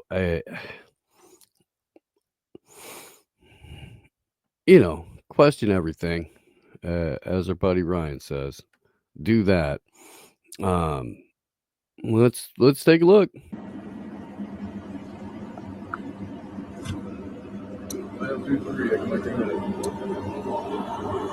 Oh fuck! Oh fuck! Oh no!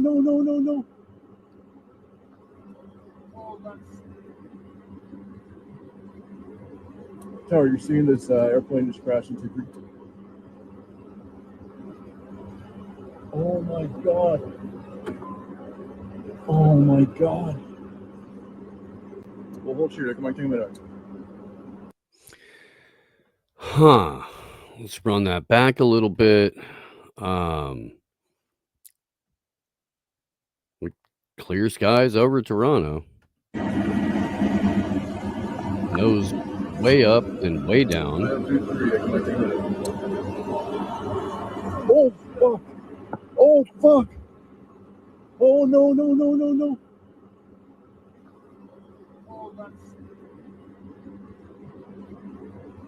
Tower, you're seeing this airplane just crash into. That's pretty mellow reaction. Oh my god! Oh my god! Well, hold shooter. Come on, take a minute.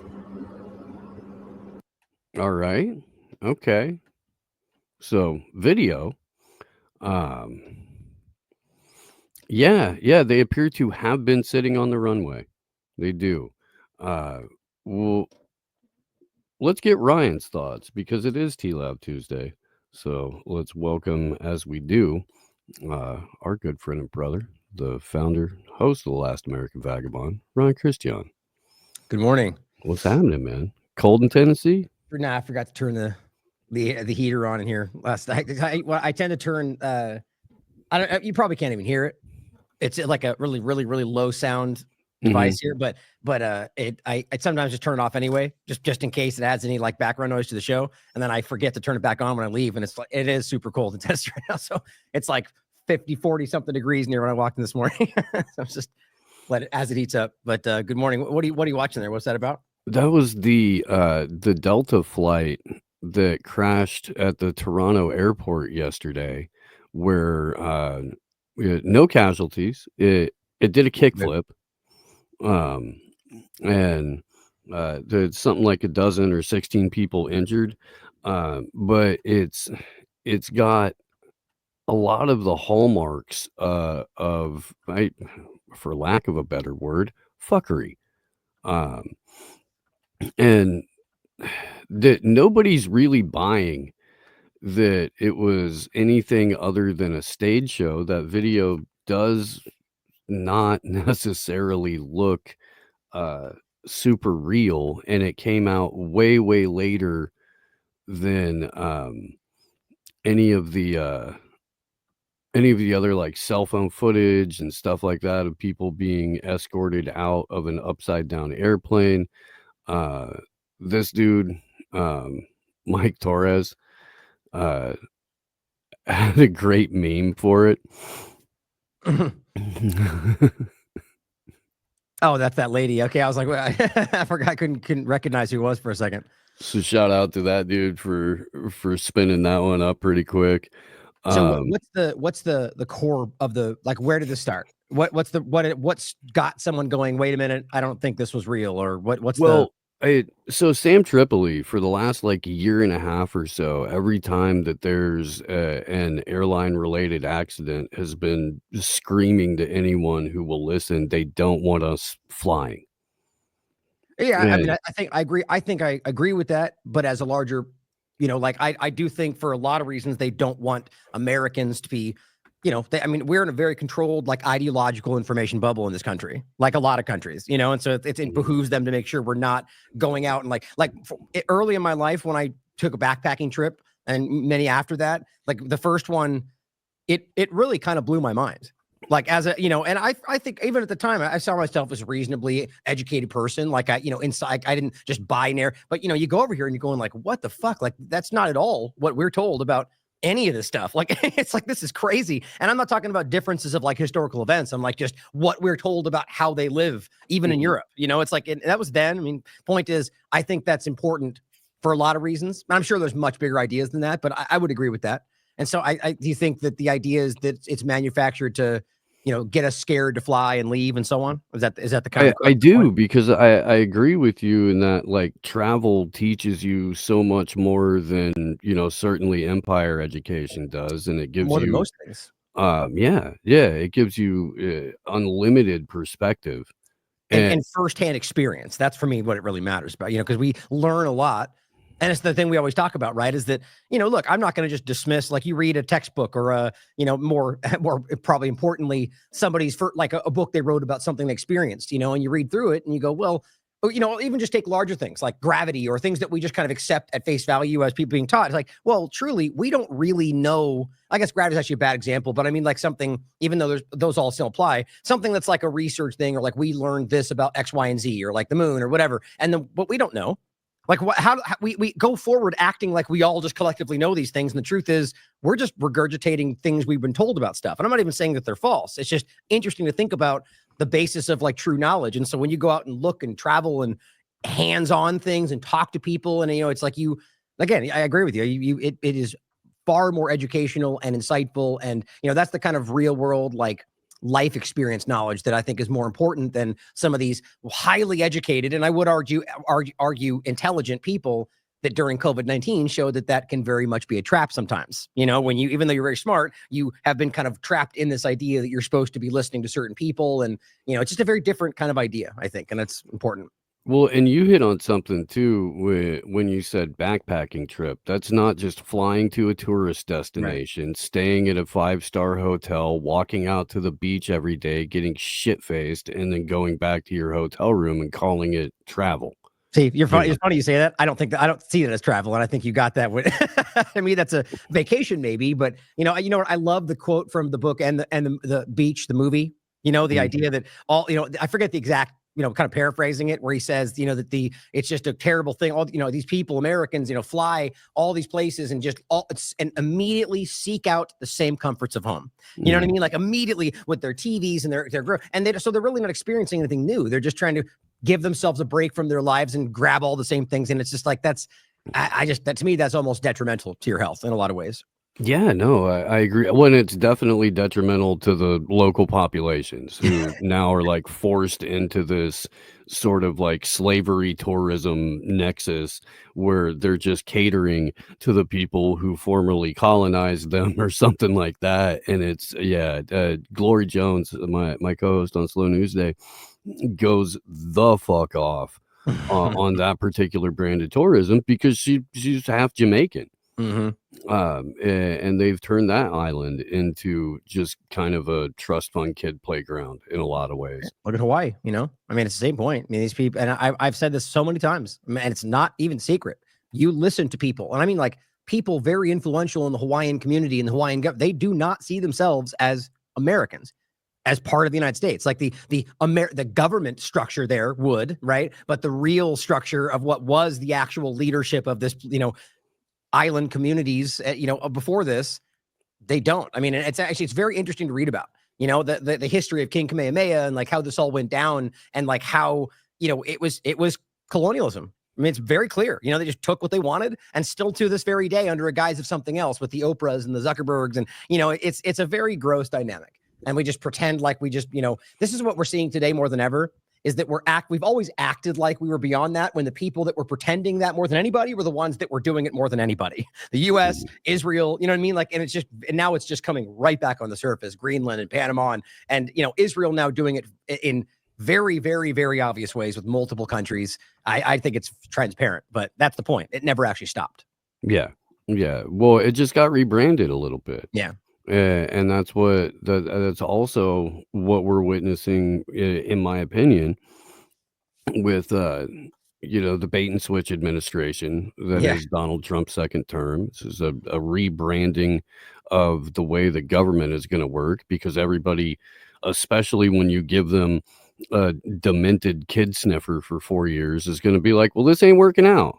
Yeah. You know, so maybe we'll just turn it over to the broligarchs, as Jason Basler calls them. And shout out to him and Free Thought Project and fellow Independent Media Alliance member. Absolutely. Did fantastic work holding it down for 15 years at this point, something like that. It's been a while. Despite all the knocks over and over, you know, same thing. Yeah, no, that dude sticks his neck out every day, and every once in a while, a boot comes stomping down on it, and he gets back up and does it again. Yeah.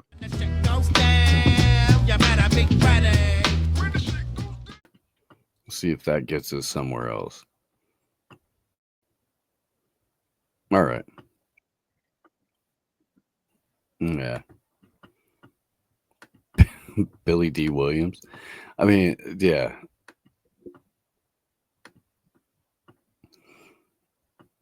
I'll see if I can't, in the minute that this is running, see if I can't find like some Chappelle highlights from the film. I want you to buy my new fried chicken, that is.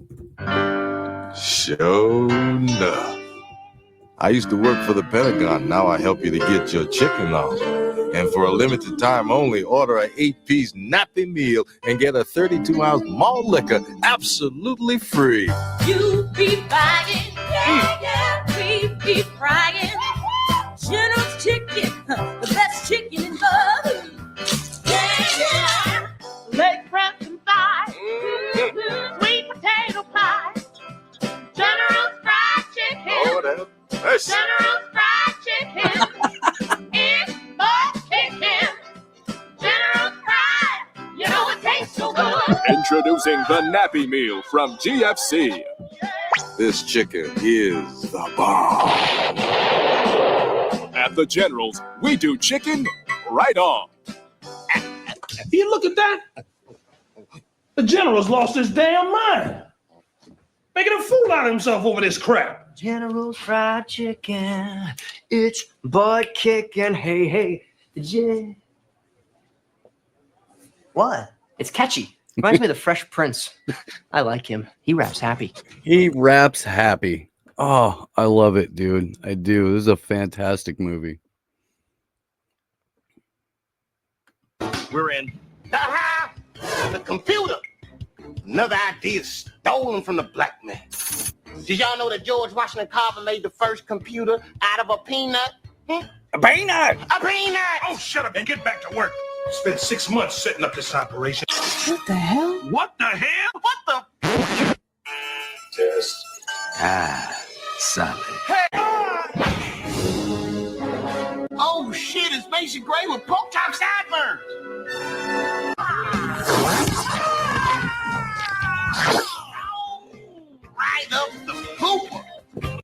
Yes, I know. You know, I really don't want to talk about this over the telephone. Perhaps we could meet at a secret location. Okay. No, that sounds great. All right. Revolution. Take care. This is Undercover Brother. Hey, how you doing, brother? Good morning. Good morning. Get on the desk. You gonna spy around me? Culture. Spy in the building. Don't touch the phone. Back up off me. Let me tell you something about the word good, brother. Good is an ancient Anglo-Saxon word. Go meaning the absence of color. I.e., it's all good, which it is, or goodwill hunting, meaning I'm hunting niggas. So if you say good morning to me, the only thing you're saying is I'm gonna kill your black ass first thing in the morning. Look, you better open the bank and give me my money. Yeah, my money. I don't care whose bank it is. Right. I know whose money is in it. Right. No, I'm keeping it real. That's all I'm saying. High conspiracy, brother. High. What you mean high? Like high yellow wanna be white? Huh? High like the white man wants to keep us? Huh? High? You ain't smell no weed on me, did you? Hey, brother, can I get a list of the words that trigger these fits? Man, you really need to relax. You go see a movie. A movie? A movie. Come on, man. Why, so I can fall in love with some cute black man that teaches white people everything they know about the shrimp industry before they kill him 30 minutes into the movie? Huh? Hey, why don't you walk down that tunnel, black man? Hey, black man, turn on the generator. This dinosaur's out there. Hey, black man, look out. He's got a gun. Oh, I'm hit. But my vest coat is yes, I'm alive. I told you to keep your finger off the trigger of that thing. Cool, everybody. Undercover brother, please. Keep going back to work. Sorry about all that. I shit on myself. I have a couple of things for you. You're like cool. Hell, y'all don't give a shit about me. I'm gonna need a sponge band. Small brother, am I gonna die? Wait, I'm so stupid. Hey. You gotta stop beating yourself up. We gotta work together as a team, okay? Yeah, man. Let the team do it. Oh, I'm playing with him. Stop playing. Damn. Hey, dog. Hey, you need to lighten up.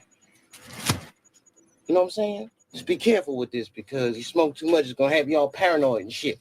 Takes a while to build up a tolerance like mine. Oh, did you hear that? Shh. Hey, y'all, you hear something? Shh. Quiet. Shh. There it goes again. Yeah. What's up? Hi. Shut up.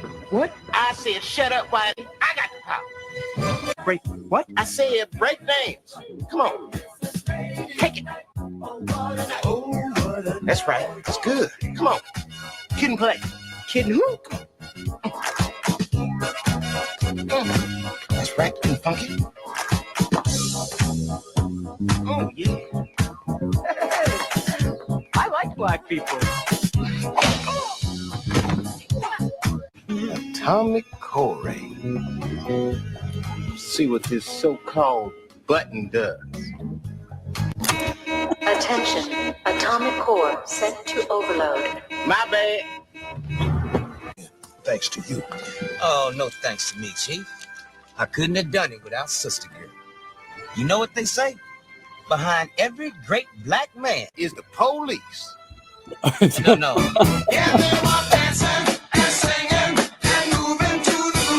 I love it, dude. I do. Easily one of the better movies that ever came out. Good Lord.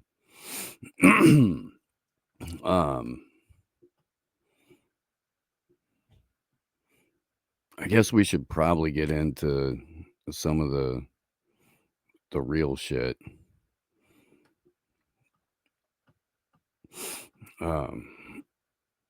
So Marco Rubio went to I think Saudi Arabia, Dubai, something like that. Actually, you know what? Since we're going to be talking about Ukraine, but a lot of overlap with the biolabs that the Russian military discovered there and put on blast. And finally, yeah, I'm half tempted. I am. Tease isn't here. We don't have to go like hardcore into the deep esoteric shit. We could. I don't know. We'll see how the next hour goes. But I do want to talk about the summit that happened with Lavrov and Lil Marco and several other key members of the State Department. Before we do that, I feel like it's important to preface it with this this conversation.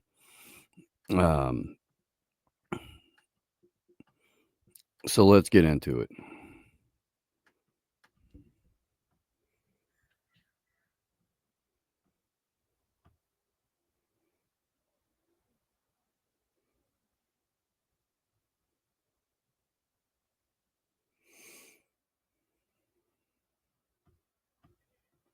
And the basic idea is that public health has been militarized and the military has been sort of turned into a public health front or Potemkin village, such that they are using public health language and public health laws to actually carry out a military campaign. And I would not call them DoD vaccines, I would call them DoD weapons. So I call it the kill box because the first sort of lead that I had was Todd Callender's January 30th, 2022 interview on Elizabeth Leavleit's podcast called Truth for Health. And he described it as a kill box. And then I looked that up and it turns out it's a military term for establishing a geographic space or three-dimensional area for a military attack by air and by surface to kill the people who are in it and then dismantle the kind of framework and move on to the next campaign. And what the DoD and the World Health Organization intend to do and have gotten quite far in doing, but not completely reach their goals, is to set up the entire world as their geographic terrain, their target population as all the people in the world, the duration of their campaign as permanent, and the weapons that they're using are, number one, informational, that's the propaganda piece and the censorship piece. Number two, psychological, that's the fear and terrorism piece of telling people they need to be afraid all the time and they need to listen to the government. And then the third piece is the chemical, biological, radiological, and nuclear weapons, which are called in their campaign pharmaceuticals, vaccines, but are actually toxins and pathogens. So I started, after I heard that interview, I had already been wondering what was going on, but I started trying to track down some of the things Todd Callender talked about in his interview and figure out what the legal frameworks were and how they were set up and what the financial coercion mechanisms were. My finding, which many other people have found from various other angles, was that this project has been going on for centuries. It's basically globalist central bankers and lots of related organizations trying to get complete control of human beings through banking programs and through military programs. And they kicked it into higher gear in 1913 with the Federal Reserve Act. And then they kicked the public health aspect of it into higher gear starting in the 1930s and 40s. Before the 1960s, they mostly did it through orchestrated armed conflicts and financial depressions and wars, which are very loud and messy and destructive to infrastructure. And it makes it difficult for them to have plausible deniability and legal impunity for what they're doing. So in the mid-60s, they got much better at inducing suicide and homicide by fraudulently labeling poisons as medicines or as vaccines or as prophylactics and telling people that submitting to that poisoning process was their civic duty. And we saw that in COVID with the shorthand for do this or you're gonna kill your grandma.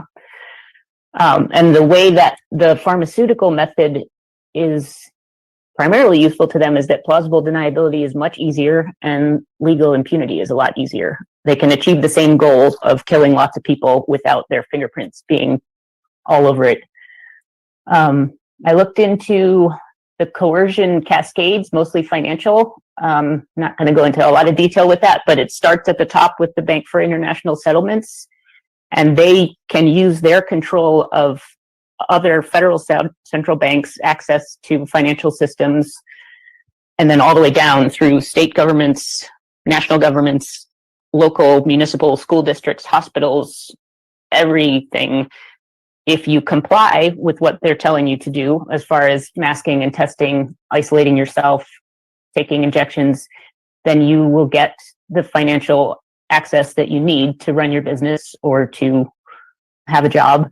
And if you don't comply, they can cut you off from those services. And so that is one of the main mechanisms through which the whole thing was carried out. And then on the legal side, at my website, I do trace it back farther, but I'm going to start at 1969 just for the sake of starting somewhere. The U.S. Congress passed a law to set up the Chemical and Biological Warfare Program. And in that law, which is 50 U.S.C. Chapter 32, there are very important key terms, including protective, prophylactic, and defensive, which is how they justified doing it. They were using those words because the international community of ordinary, non-insane people were concerned about biological and chemical weapons, and they were working on international treaties to prohibit them. And so they needed to build in loopholes, and the loopholes they built in were, we're not going to do biological and chemical research and weapons development except for protective or prophylactic or defensive purposes. And that's a false characterization, because all biologically active products are intrinsically aggressive and toxic and lethal. And that's where we get disciplines, or that's the thing that disciplines like toxicology, pharmacokinetics, genotoxicity, drug-drug interactions are all related to that fact that everything that goes into the human body or any living body has some effects which can be toxic. So that was the way they tried to get around that. And then the Foundational Public Health Emergencies platform came out in 1983 when Congress passed the Public Health Service Act amendment, and that set up the Public Health Emergencies program under the 1944 law that had originally set up the Public Health Service, which is a branch of the military. And it also, in 1983, Congress and Reagan set up a $30 million slush fund, and that has continued. It's got a different name now than it did then, but it's still being funded as recently as the NDAA and the Consolidated Appropriations Act in December 2022. The other thing they did in the 80s was set up the 1986 National Vaccine Program and National Childhood Vaccine Injury Act. And that's the one that set up the liability exemption for manufacturers and funneled anyone who was injured by a vaccine into this different compensation program. And that's been used as a model since the COVID started for the countermeasures injury compensation program. So the international piece, the cornerstone, is the World Health Organization, which is not a health organization. It's a military organization because of this merger that I'm talking about. It's sort of the military arm of the one world government that they're trying to set up. And they did a set of amendments to the international health regulations in 2005 that entered into force in June 2007. But basically, the IHR, which are currently going through another round of amendments to make them worse, called on national governments to strengthen their own domestic laws and fund more programs for surveillance, testing, detention and quarantine, physical control, and forced treatment during international outbreaks of communicable diseases. And the pretext that they used, because it was bankers who were doing this, was that they needed to protect international trade from disruptions caused by disease outbreaks. But the real intent was to set up these legal systems that transfer sovereign government from the nation state to the World Health Organization and the BIS automatically when a public health emergency of international concern has been declared. And Congress and US presidents and the cabinet complied with that demand from the World Health Organization. So two of the key years were 1997 and 98.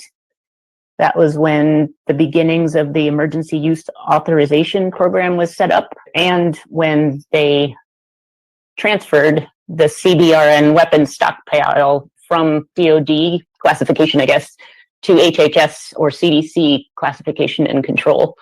It was the same products, as far as I can tell. It was just a relabeling and a rehoming of them. And the EUA, that was kind of a two-step thing.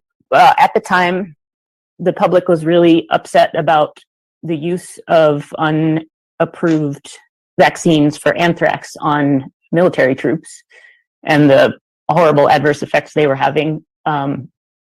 So Congress passed a law in November to kind of revoke authorization for testing or using unapproved products on military troops. But 3 days later, in a different law, made it so that the same programs could be done, but the target population would be expanded from just military troops to the entire American population. Then, around 2000 to 2002, using the momentum from 9/11 and the anthrax attacks on Congress, they set up, through the statutes, again, program management sort of structures. They did that through the 2000 Public Health Threats and Emergencies Act, through the 2001 Authorization for Use of Military Force. And people talked about this at the time. It was construed as putting the country into a permanent state of war, the global war on terror, with every other country in the world. So there was no geographic limitation, there was no time limitation, there was no identified enemy other than terror. And through that, I think other people figured this out at the time, and then it sort of got suppressed. But it made everyone in the world into a presumptive combatant or enemy target. So it was essentially a de facto covert global martial law act by the US government. And then in those early 2000s, we also got the Patriot Act, the Public Health Security and Bioterrorism Preparedness and Response Act, and the Homeland Security Act. And those were just more of the merging of the DHS, the DOJ, the HHS, the Department of Defense, all of the cabinet agencies. So since then, 2003 to 2009, there have been lots and lots of executive orders on these things, lots more statutes and appropriations, lots of agency regulations, guidance reports that were circulated to state, local, and tribal authorities and law enforcement so that they would know that under a public health emergency, they are subordinated to the federal military. FDA issued a lot of guidance for industry documents and sent those out to the pharmaceuticals and to the academic organizations and NGOs to let them know about how FDA was going to handle experimental products like vaccines, gene therapies, biologics. And they did more test runs like 2003 SARS, 2006 MERS, and 2009 H1N1. That brings us up to the Other Transactions Authority. And this was revealed through Pfizer's April 2022 motion to dismiss whistleblower Brooke Jackson's False Claims Act case. They said this was not a vaccine, it was a DoD prototype, and we were never obligated to do valid clinical trials. We were never obligated to prove safety or efficacy to anyone. We never did. Did you guys catch that?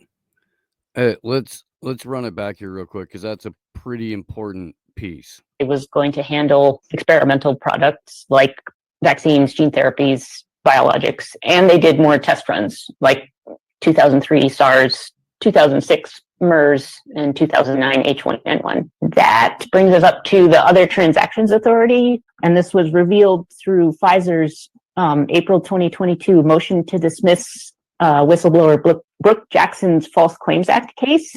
They said this was not a vaccine, it was a DoD prototype, and we were never obligated to do valid clinical trials. Shout out to Brooke Jackson, who's been trying to scream about this for a long time. Pfizer said in court their mRNA gene therapy wasn't a vaccine. Just,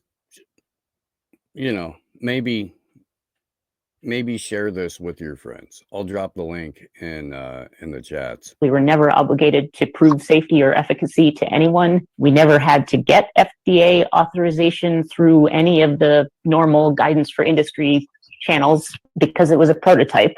On October 4th, 2022, the US government endorsed that view and filed a statement of interest and support for the motion to dismiss, basically saying that clinical trials were never material or necessary for DoD to pay the contractors for producing and distributing the bioweapons known as COVID-19 vaccines. And so all of this became visible from 2020 to the present when the World Health Organization Secretary General issued the Public Health Emergency of International Concern at the end of January 2020.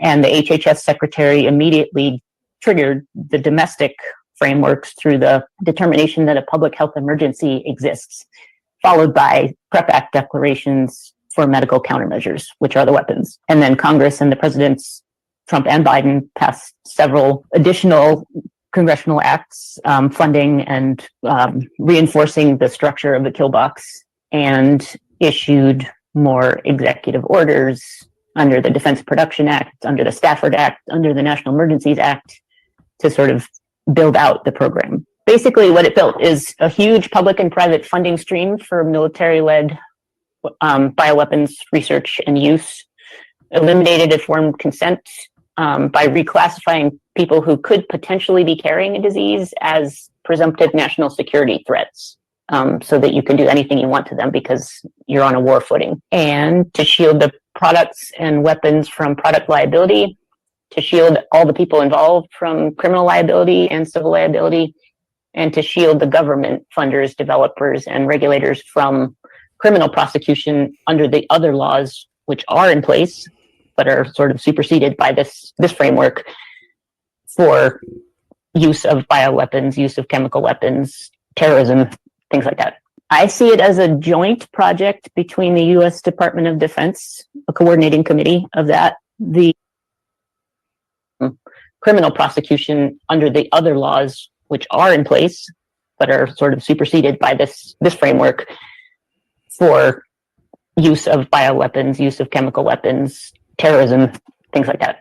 I see it as a joint project between the U.S. Department of Defense, a coordinating committee of that, the Federal Reserve, and the World Health Organization and the Bank for International Settlements, and the United Nations. But the World Health Organization is like a subsidiary of the UN. And there are things that the globalists do not like. They don't like constitutions and charters.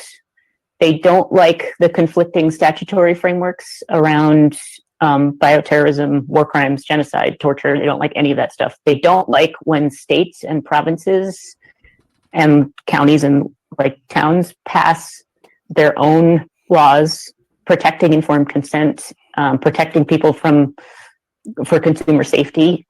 They actually put out a report in October 2022, state laws limiting public health protections hazardous for our health. And there's a whole bunch of things in there that states have started doing that the globalists do not like. So doing more of those things, more bringing control back to the state, more using Article 10 of the Constitution to reclaim state authority. Those are all extremely useful. And I do think it's going to break. I think there's going to be a tipping point and the criminal prosecutions are going to start. And we have all the evidence. And every time they try to answer what we're talking about by saying national security, they reinforce that this is the right way to go. This is what they're doing. They're doing war crimes. That's correct. They are doing war crimes, 100%.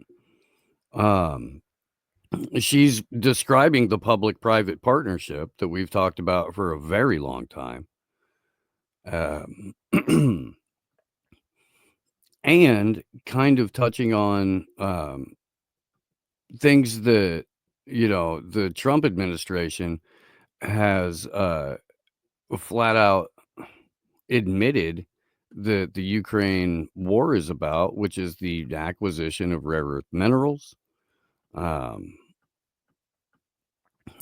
Little Marco Rubio went to discuss things with Sergei Lavrov. Let me try to find this.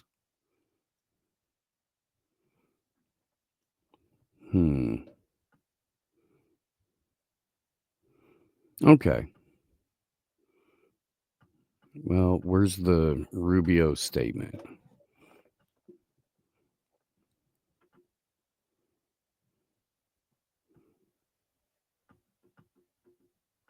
Okay, here we go.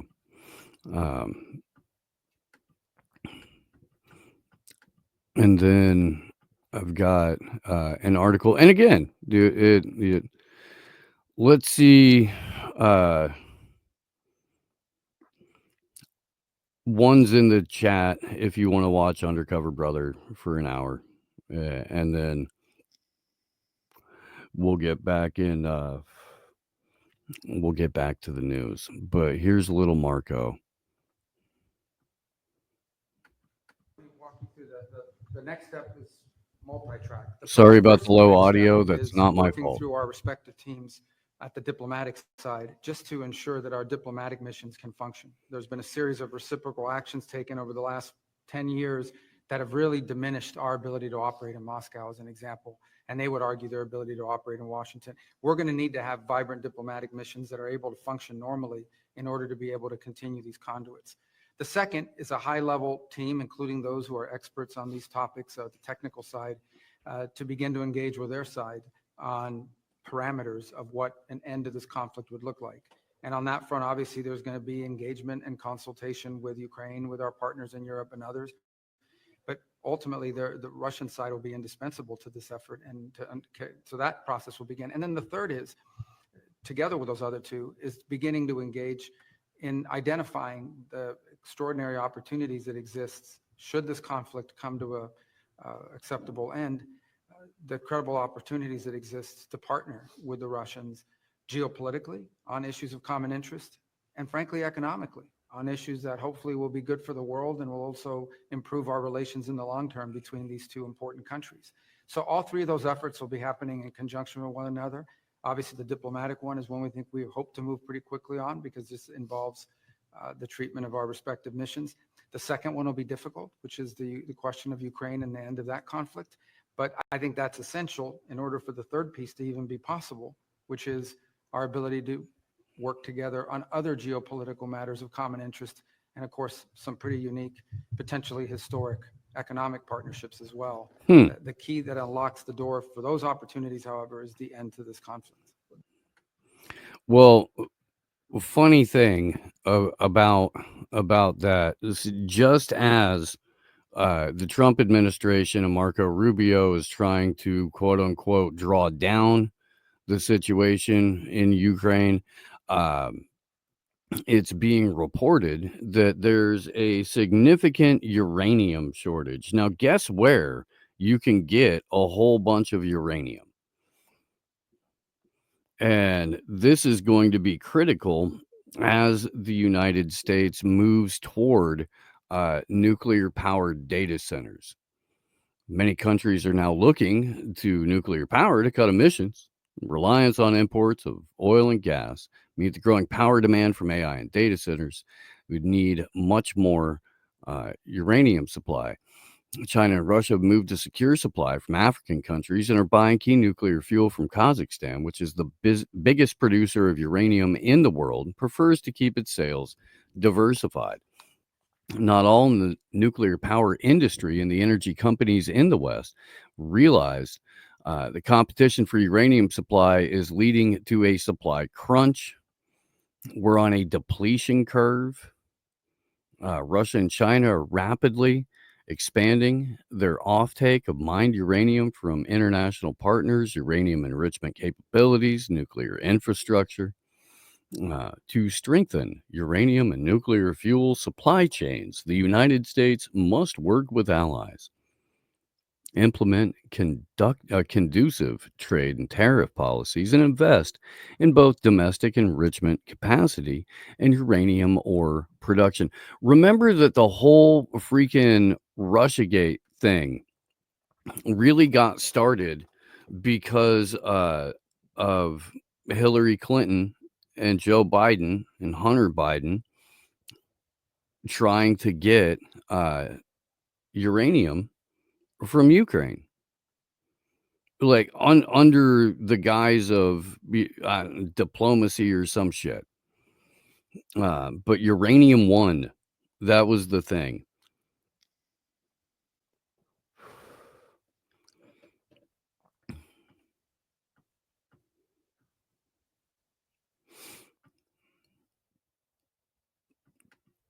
Yeah. Kazakhstan does have a whole bunch of deep underground military bases. Yes, that's been proven.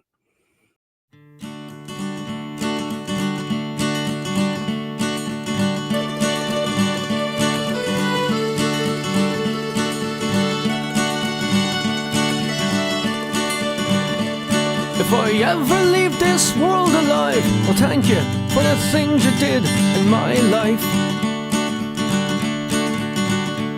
If I ever leave this world alive, I'll come back down and sit beside your feet tonight.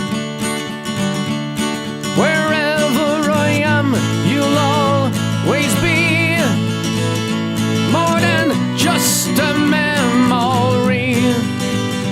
If I